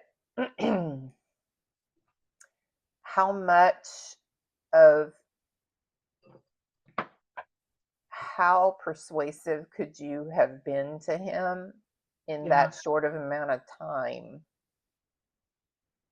No, I couldn't. I mean, sitting on that driveway having a conversation with the words that he's hurling at me and the insults, and I knew, like, just because it's your child doesn't mean that you don't make decisions that are not childlike. I mean, we'll call it child friendly, whatever you want to call it, what you perceive, what you would do as a parent. When somebody is hurling, you would walk away, you set boundaries. Right. But That's what I that's have my to do. point. That's my Yeah. point. You have to, I mean, your daughter obviously made the decision to go with you. What are you going to do with him?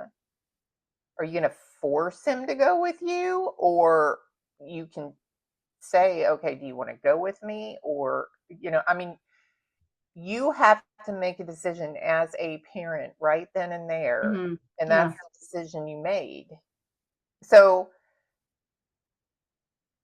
I, I mean, I can't judge you for the decision that you made. I I mean, you appreciate made that. the Many do best decision that you could make at that at the time. time, Yep. for Yep. sure. Like, there was no outcome there that was going to be a winning outcome. Right.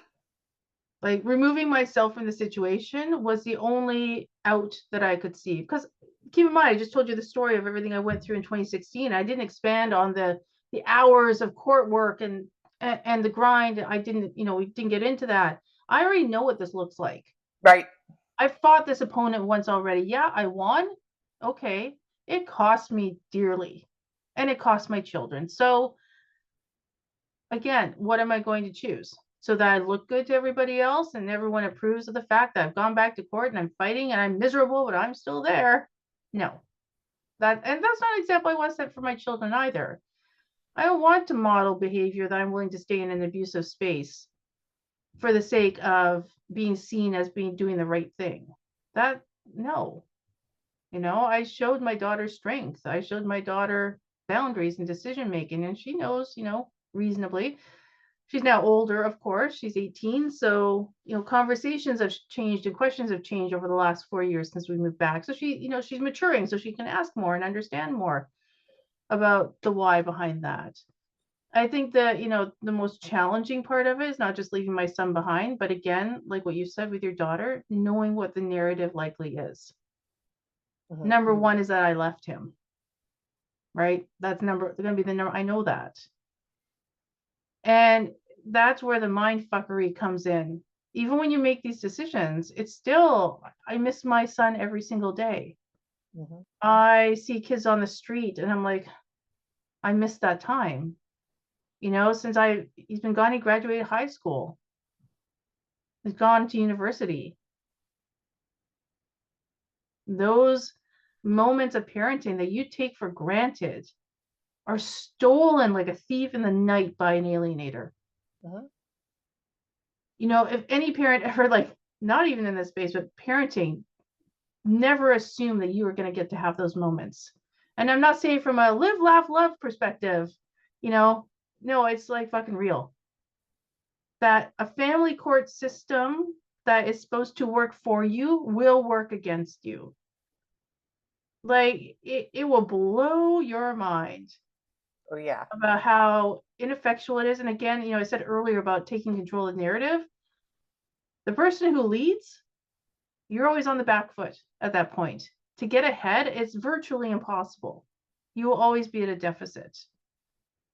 But yeah, like, yeah, I could go on, but Yeah, I listen, I've been there. I have been in court with friends of mine who have gone to support me. I have gone with plenty of proof not to take my daughter away from her father, but just to keep her safe, and to just take some action. Um, and we have left the court. I left the court with the friends that went to support me, and their jaws were on the floor, Yeah. saying, "Oh my God, how on earth did that just happen?" And I said, "This is what's been happening." Yeah. And that's just why I stopped, because Yeah. it's just not going to get any better. Um, as much as I'd like to believe in the, you know, the what is that, the Lady Justice, Mm-hmm. she don't like me, and I don't know why. Because Lady Justice is a fickle bitch. Yeah. I've been really good to her. I don't, Yeah. but she's you know, and I don't know what type of stuff is going on in the background. It makes me think things like, Yeah. you know, corrupt things. I don't know, I hear you. Absolutely. but um, I just I don't want to play. I don't want to play anymore. And that's another thing you brought up too. Um, in my case, when my daughter was 2, uh, our parenting agreement, we had joint custody of my daughter, Mm-hmm. and of our daughter, I should say. No, that's great. And he had her for Thanksgiving. I had her for Christmas. And my mother lives in Montana, and she had purchased a plane ticket for both of us to go to Montana for Christmas. Mm. So now she purchased it, not me. I had no control over when we could go. Mm. Gotcha. Uh, any she bought it, so that was her. She, you know, the time, all that kind of stuff. That was her deal. So so we went. It was a 3-week trip from, at the time we were living in Charlotte, North Carolina. And when you go from Charlotte, North Carolina to Montana, there's always one stop. You have to Right. make one stop. So anyway, we spent 3 weeks in Montana, and oh my God, you would have thought that I was amputating his right arm. Mm-hmm. Like, he blew a gasket, and he made my life miserable when I was there. He would call every day. Yeah. And you Mm-hmm. know what he said to me when we were there? He said, "This is the worst thing that could ever happen to me. I will never get this time back." Oh, that's classic. Yeah.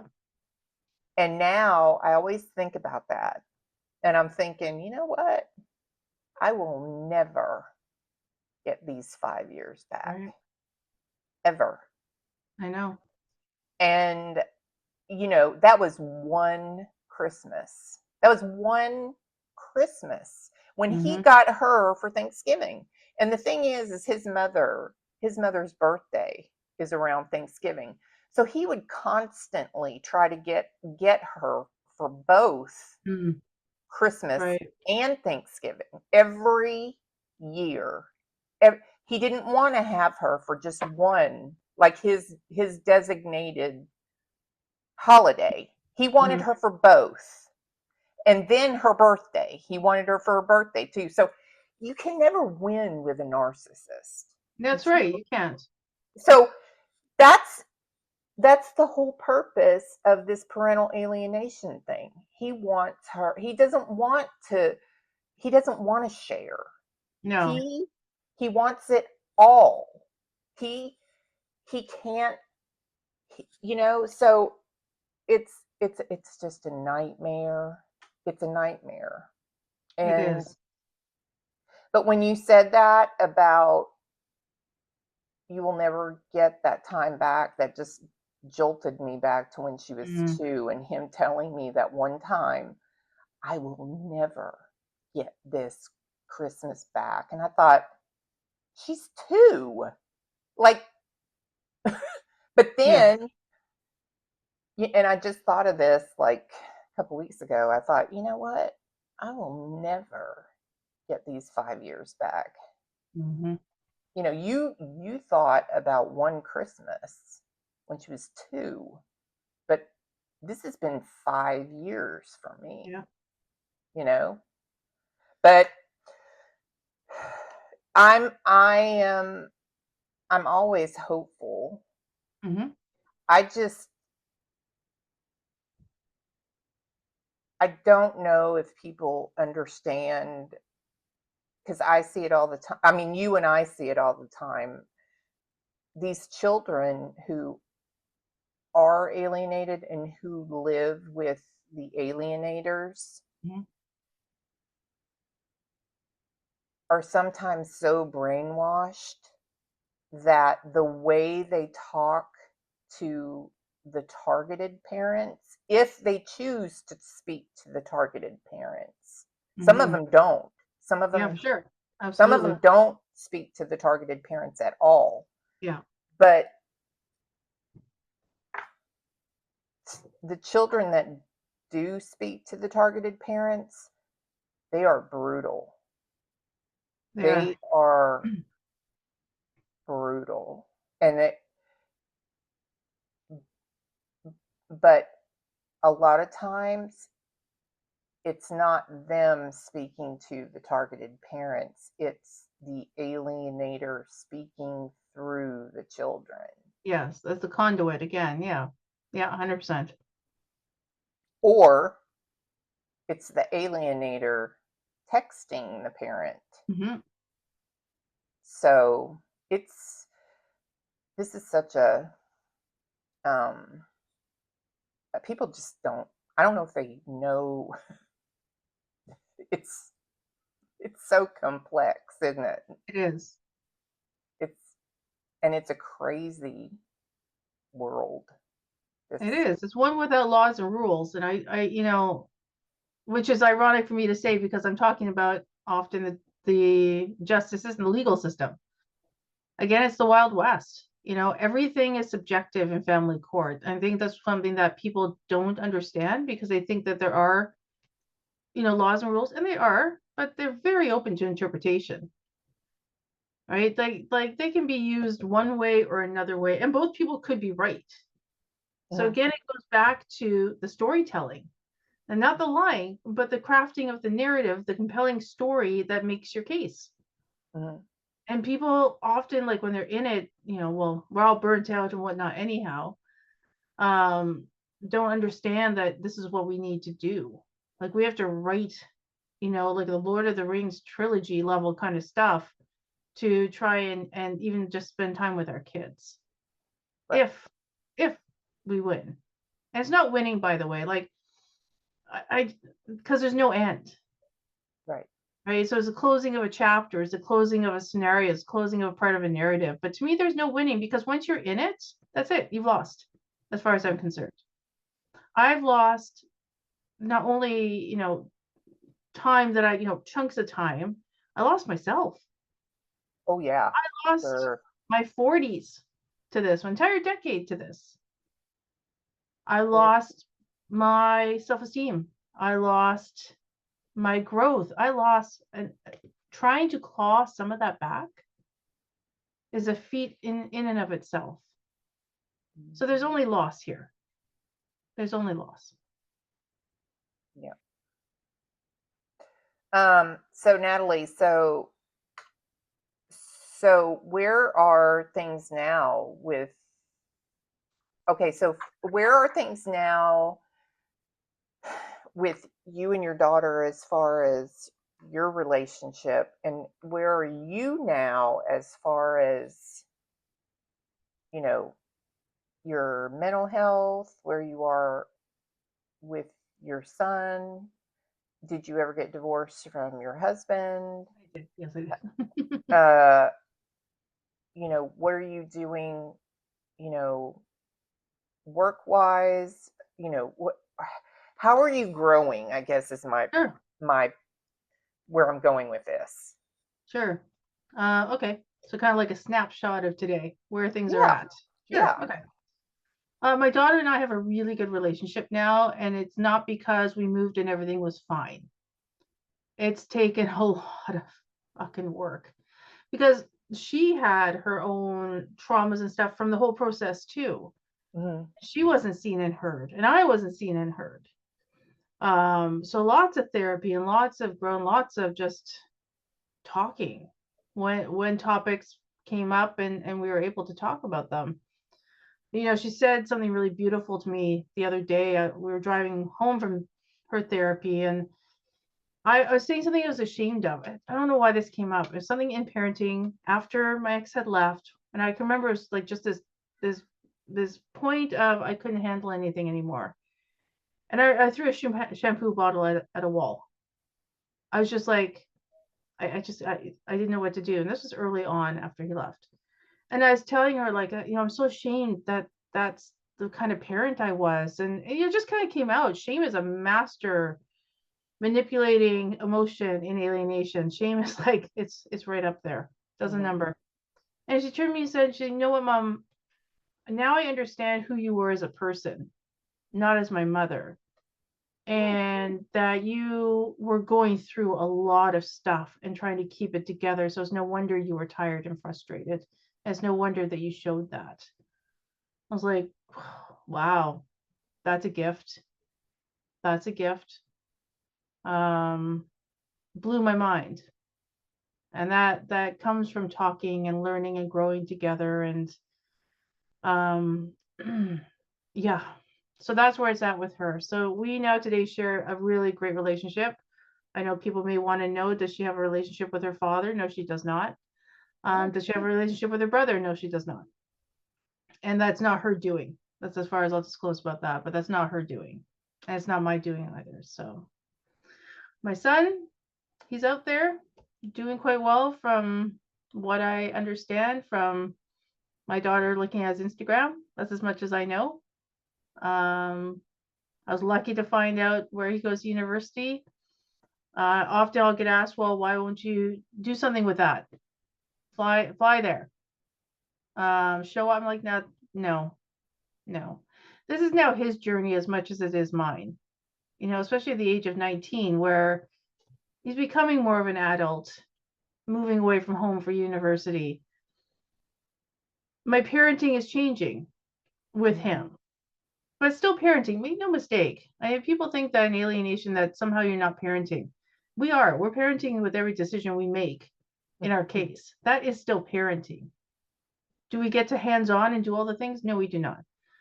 But we are still parenting. And that's, you know, something I want to shout from the rooftops for everybody who thinks that, you know, and to edify anyone who's here in the space that's saying, I don't get to parent anymore. Yes, you do.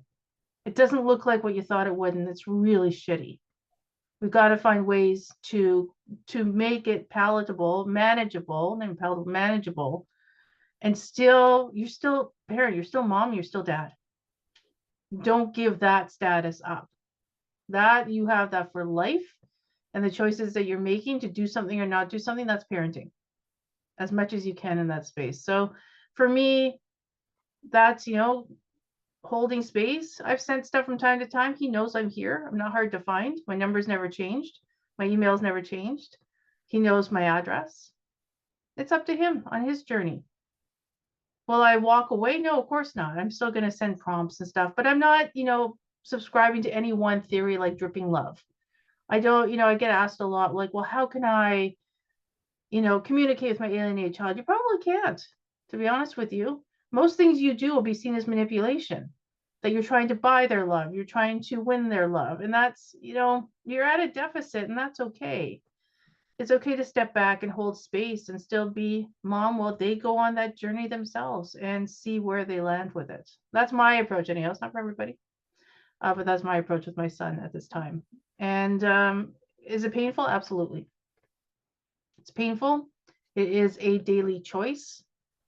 And dealing with the living grief is something I share my mindset with every day. It's yeah. So I hope that helps somebody out there understanding that. As for work, I won't disclose my work that I do outside. Large part of my day and my week, every day of the week now, is in advocacy and parental alienation. I do one-on-one coaching and work with parents, primarily around kind of getting out of the court system and getting things kind of done, but mostly around, and so I specialize in communication in particular. So getting out from under the narcissistic abuse, understanding what you can say and how to say it, understanding how to write so it's always court actionable, understanding how to make it non-emotional, and not because it's Biff and not because it's this method or Grey Rock.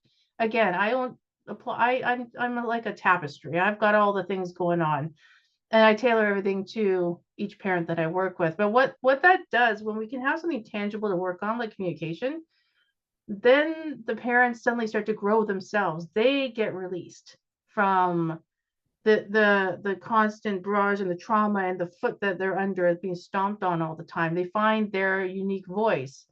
They start to be able to be confident again.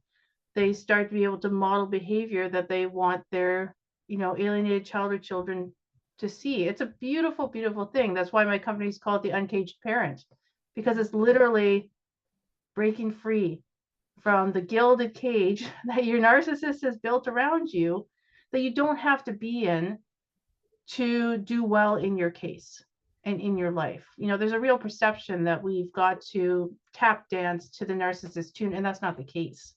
They just make us feel that way, because if you don't, well, I'm going to take your child away from you even more. Like, right? It's that constant threat. And there's ways to work within yourself and grow and your communication, and therefore your parenting, if you have access to your child at all, that completely changes how your life is going to go. Because what I also focus on is your life without your child, and not some woo-woo like do this. Yes, I'm a coach, I'm training a whole bunch of stuff, business wise, coaching wise, and everything else. It's really about let me correct myself there. It is about creating your new archetype, who you are in this space now, because you're not the same person, and that person's probably shredded. Like, we almost need to do a complete glow up of your entire life, what you've learned, how you metabolize it, how it plays into your life, so you can go forth and, I don't know, go out for dinner with a friend and not feel like you're being tracked or guilty that you're doing something that isn't for your child, your alienated child, or your case. So yeah, that's yeah. After going through something like this, usually you have to, or I can only speak for myself, but usually I had to just start from a new foundation and just kind of unlearn I was actually in freeze mode. That's how bad it was. I hear you've been there. I was in freeze mode. But I had to unlearn some stuff. I had to unlearn some behaviors that I had somehow picked up, and then relearn things. in this process. And then I had to get my confidence back because my confidence was just, it was just Destroyed. shat. I Yeah. mean, I don't even know what happened to my confidence, I hear you. really. I know. There's no words, right? It's just like, Yeah. what? Bye bye. Bye bye Yeah. confidence. Yeah. I know. I feel the exact same way. Like, there's no way to describe what No. happened, how it happened, what it feels like. It's just like, wow. So there's that. Yeah. I don't, it is, Okay. yeah, it's crazy. It is crazy. It's, it's, it's hard to describe. It is the most, anyway. Yeah, I just, obviously I'm speechless. I have no idea how to describe it because it affects so many facets of your life, your mental health, Mhm. your, in my case, my physical health, your family life, your friends. It made me homeless. Yeah. Made me homeless. Um, Lost everything that I had. Um, I mean, I don't know what else to say. It's Yeah. brutal. Yeah. It's It's brutal. real. It's real, right? Now that's why I created I run my Sunday support group, which you are a part of now. Mhm. And I started it 2 years ago because there wasn't a space, like you said, you're speechless. There wasn't a space where you didn't have to explain. Right. I couldn't find one where it was, a group of people that didn't have to give history and didn't have to try and explain the emotions because we all already knew. Right. And that's what makes it such a beautiful space is you come into it and it's like, yeah, that's heavy. And we all understand what the heavy feels like. You don't have to try and justify it or explain it. And that's a special thing because most of the world, I say this saying like most of the world doesn't understand. And I'm grateful for that because I don't want people to be in this space ever. I Yeah. want people to ever experience like a lick of any of this.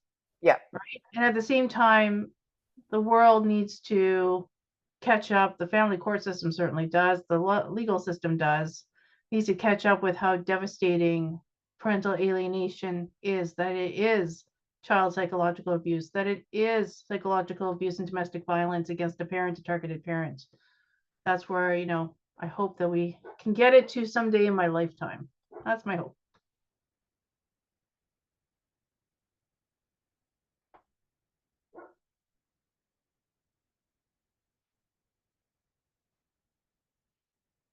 I just lost your sound.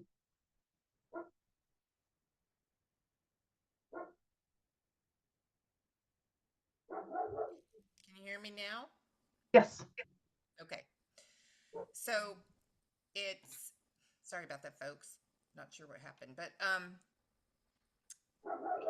it's it's like there's certain words you can say in the courts, and like you can't say either. Can't say parental alienation. You can't Yeah. say narcissistic abuse, and Yeah. I'm like, I'm Well, then what am I sorry. supposed to say? Yeah. Yeah. What? Why can't you? This is what Yeah. happened. This is what happened. Um, I don't know why. You know,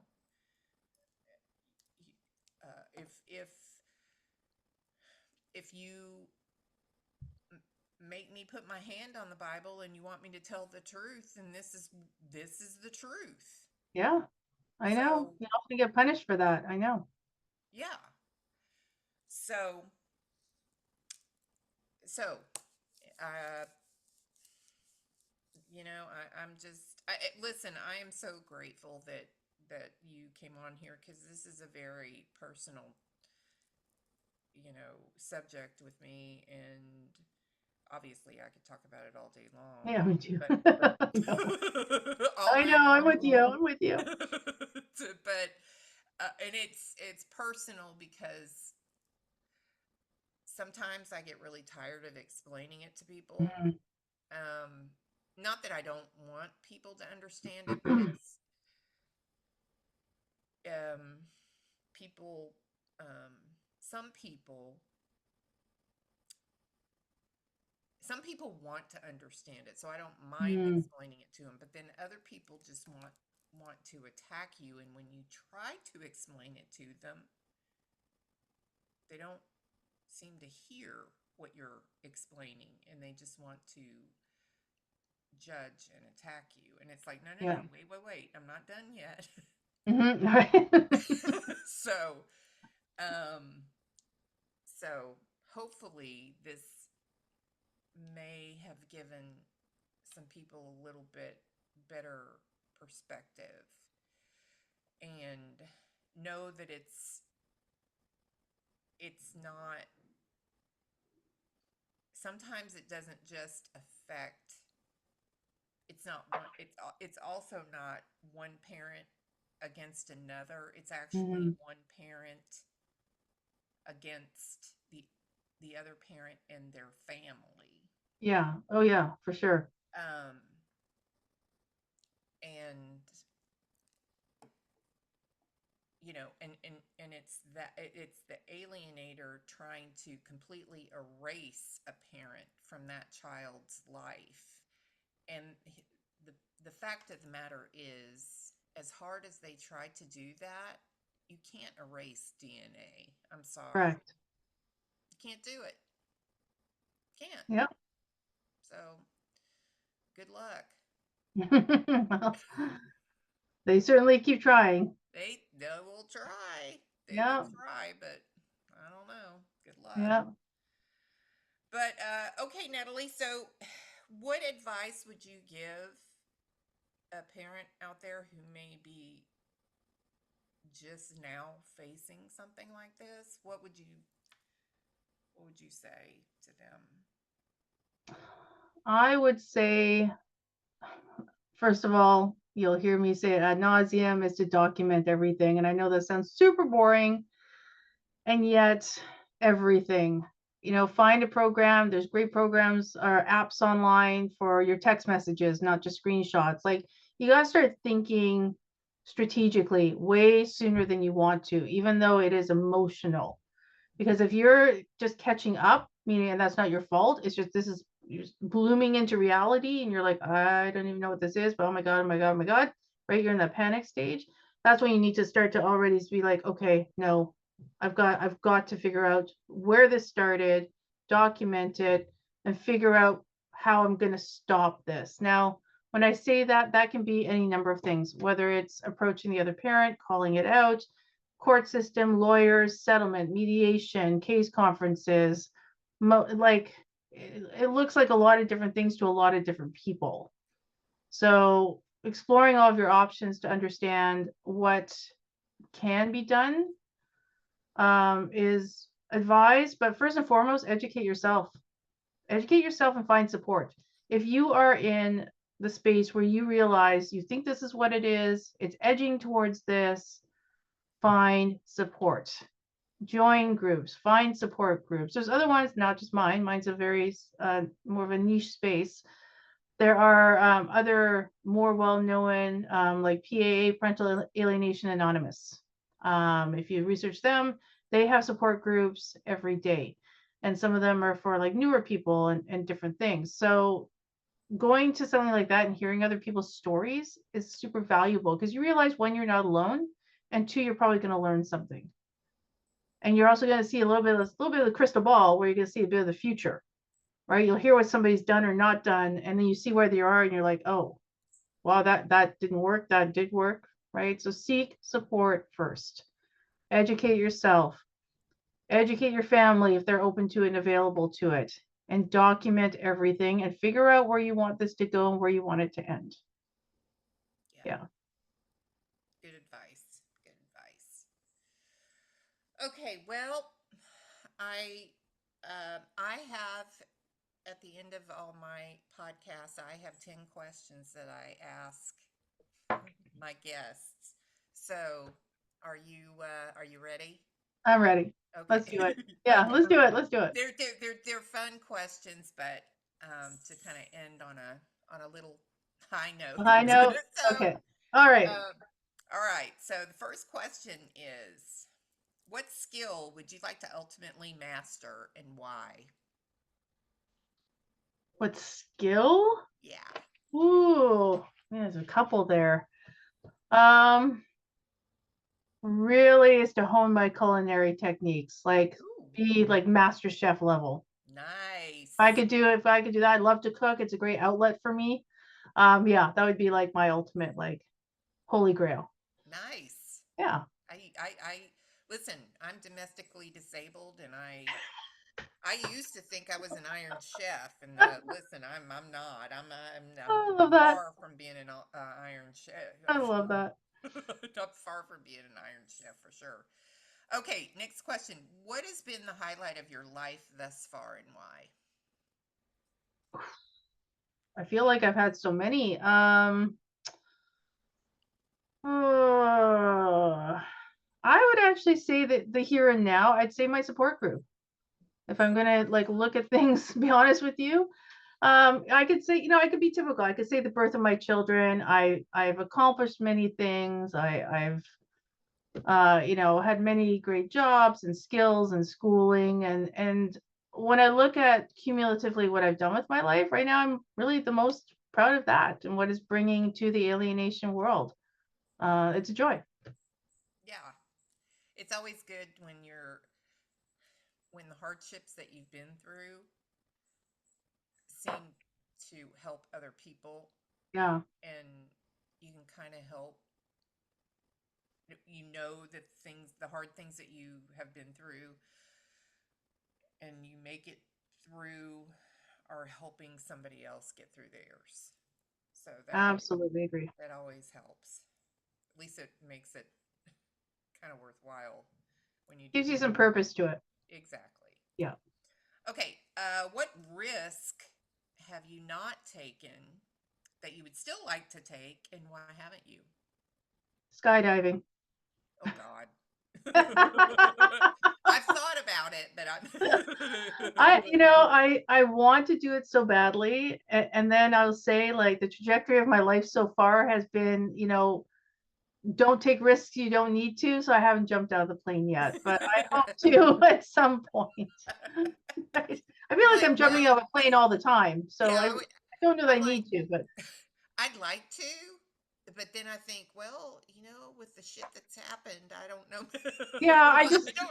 I don't feel like tempting that part of fate. So I watch videos on TikTok of people with the camera strapped to them. I'm like, oh, I'm going skydiving today. That's my safe Yeah. skydiving. Yeah. Ah, okay. Let's see. Next question. Do you have any nicknames or pet names? Most people just call me Nat. Growing up, I was called Gnat, like the bug, Oh. you know. I was also called Dumbo because I had big ears. I seem to have grown into them, but when I was I don't think younger, you have big ears. I don't think I do anymore either, but certainly until the age of like 15, I did. So my nickname Huh. was Dumbo. Other than that, no, not in adulthood. Oh. Okay. Next question. What person, living, dead, or a character, do you most relate to and why? Oh, Scarlett O'Hara and Gone with the Wind. All That right. one's easy for me. Oh, okay. Yeah. All right. Well, why? Because she went from this beautiful life to absolute nothing in war. And she was so creative, resilient, gritty, didn't care. She made it through in situations that most people didn't survive. So I always look to her as like, yeah, you're my spirit animal. Nice. Yeah. I was thinking you made a dress out of your curtains or something. I I have wasn't not done that. I cannot sew. No, I can cook. I sure. cannot sew. That's my domestic disability. No needle and thread. No, thank you. Okay. Okay. Who do you admire and why? Ooh, I'm trying. It's got me stumped a little bit. I mean, there's many people that I look up to and want to mirror. I'm just trying to think of like one person. I don't know. We might have to come back to that. If Okay. I can think about in the background. Yeah, let me think for a Yeah. second. Keep No going. problem. Okay. This is kind of a trick question, but what has been your biggest mistake or regret, and why? So I say it's a trick question because usually our mistakes are learning. Yeah, I hear We you. learn from our mistakes. So that's why I say it's a trick question. I hear you saying. Um, I'd say my biggest regret is not learning to set boundaries sooner. I reflect, like, I used to think boundaries were like going to get me in trouble. I thought that people would think I'm mean. And look, people do think I'm mean sometimes. That's okay. If I had learned that way earlier on, my life, can I say I would have prevented everything? I can't say that, obviously. We don't know, but it would have been different. Definitely a different trajectory for sure. So, boundaries, all you people out there, you haven't set them yet, do it. You're going to love it. Once you get comfortable with it, you're going to love it. It's like a lifesaver to be able to set boundaries comfortably. I agree. If I would have learned that earlier, I would. If Mhm. I wasn't a people pleaser too. Yes, I hear you. I hear you. Yeah. I have to learn to say no too. It's okay to say no. No is a complete sentence. I was Just just say going to no. say no is a complete sentence. You're allowed to Yeah. say it. Absolutely. Even with your narcissist, by the way, they don't It, like it. You're allowed to say no without over explaining yourself. yeah. You don't have Listen, to explain. if you Yeah. set boundaries and people throw a fit, those are the people that don't like your That's boundaries. right. So That's a good people indication. if people Yeah. don't have a problem with your boundaries, then they're your people. That's right. But if they have a problem with your boundaries, those are the people that you're setting the boundaries for. That's right. It's a great litmus test about who you want to have in your life and who you don't, That's right. for sure. Okay, what is your favorite curse word? Oh, I probably say fuck way too often. Okay, Yeah, good that's kind of girl, my go-to. That's kind of my go-to. good girl. Okay, what is your? This is my personal favorite, just because I like to know this. I think it's interesting, but what is your ethnicity or heritage? Like, I am Ukrainian, Irish, English. nice. Oh, you Yeah, knew that right off the bat. I do. Yes. Well, because I'm adopted, finding my family history has always been a big curiosity for me because Yeah, back in the 70s, they didn't have to disclose any of that stuff, right? It's not like today where you get like your whole life in a book when you get adopted. So I did DNA testing to get my mix, yeah. and largely Ukrainian, 50%. I'm round like a Ukrainian, I eat like a Ukrainian. So, and then the Irish English is in there. That's cool. That's cool. Yeah. I like, and the reason I do that, well, I do it because I think it's cool to know where people come from, but I do that because, first of all, to show everybody's diversity, but I Hmm. also do it to show everyone, you know, how different we are, that we come from different backgrounds, but also how similar we are Hmm. because we all face challenges, but yet we all face challenges, we all face hardships, but that we all get through them and that we all can inspire each other by the way we get through things. Absolutely.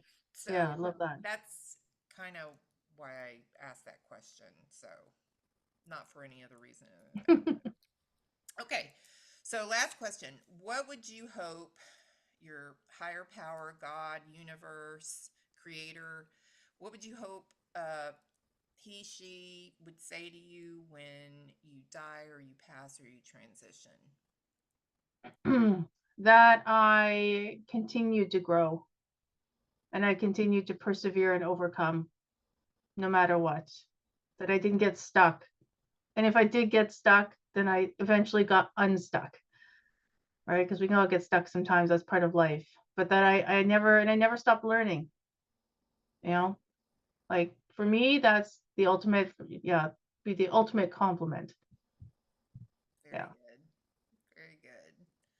Well, Natalie, thank you so much for doing this with me because this is for me this is a very personal, and I know it is for you too, but it's a very Sure. personal topic for me and very important that the awareness be put out there for people, because a lot of people don't know it, and Mhm. a lot of people don't even know that it's a global thing. So I agree with you. thank you for sharing your story with us. Thank you for being vulnerable with us. And thank you for explaining a lot of things. So No, thank you so much for thank you for having the me. time. Yeah, no, thank you for giving the time and holding the space. And yeah, I could talk like this all day. So if you ever want to do it again, you know where to find me. I would love to do it again. So Sure, yes, absolutely.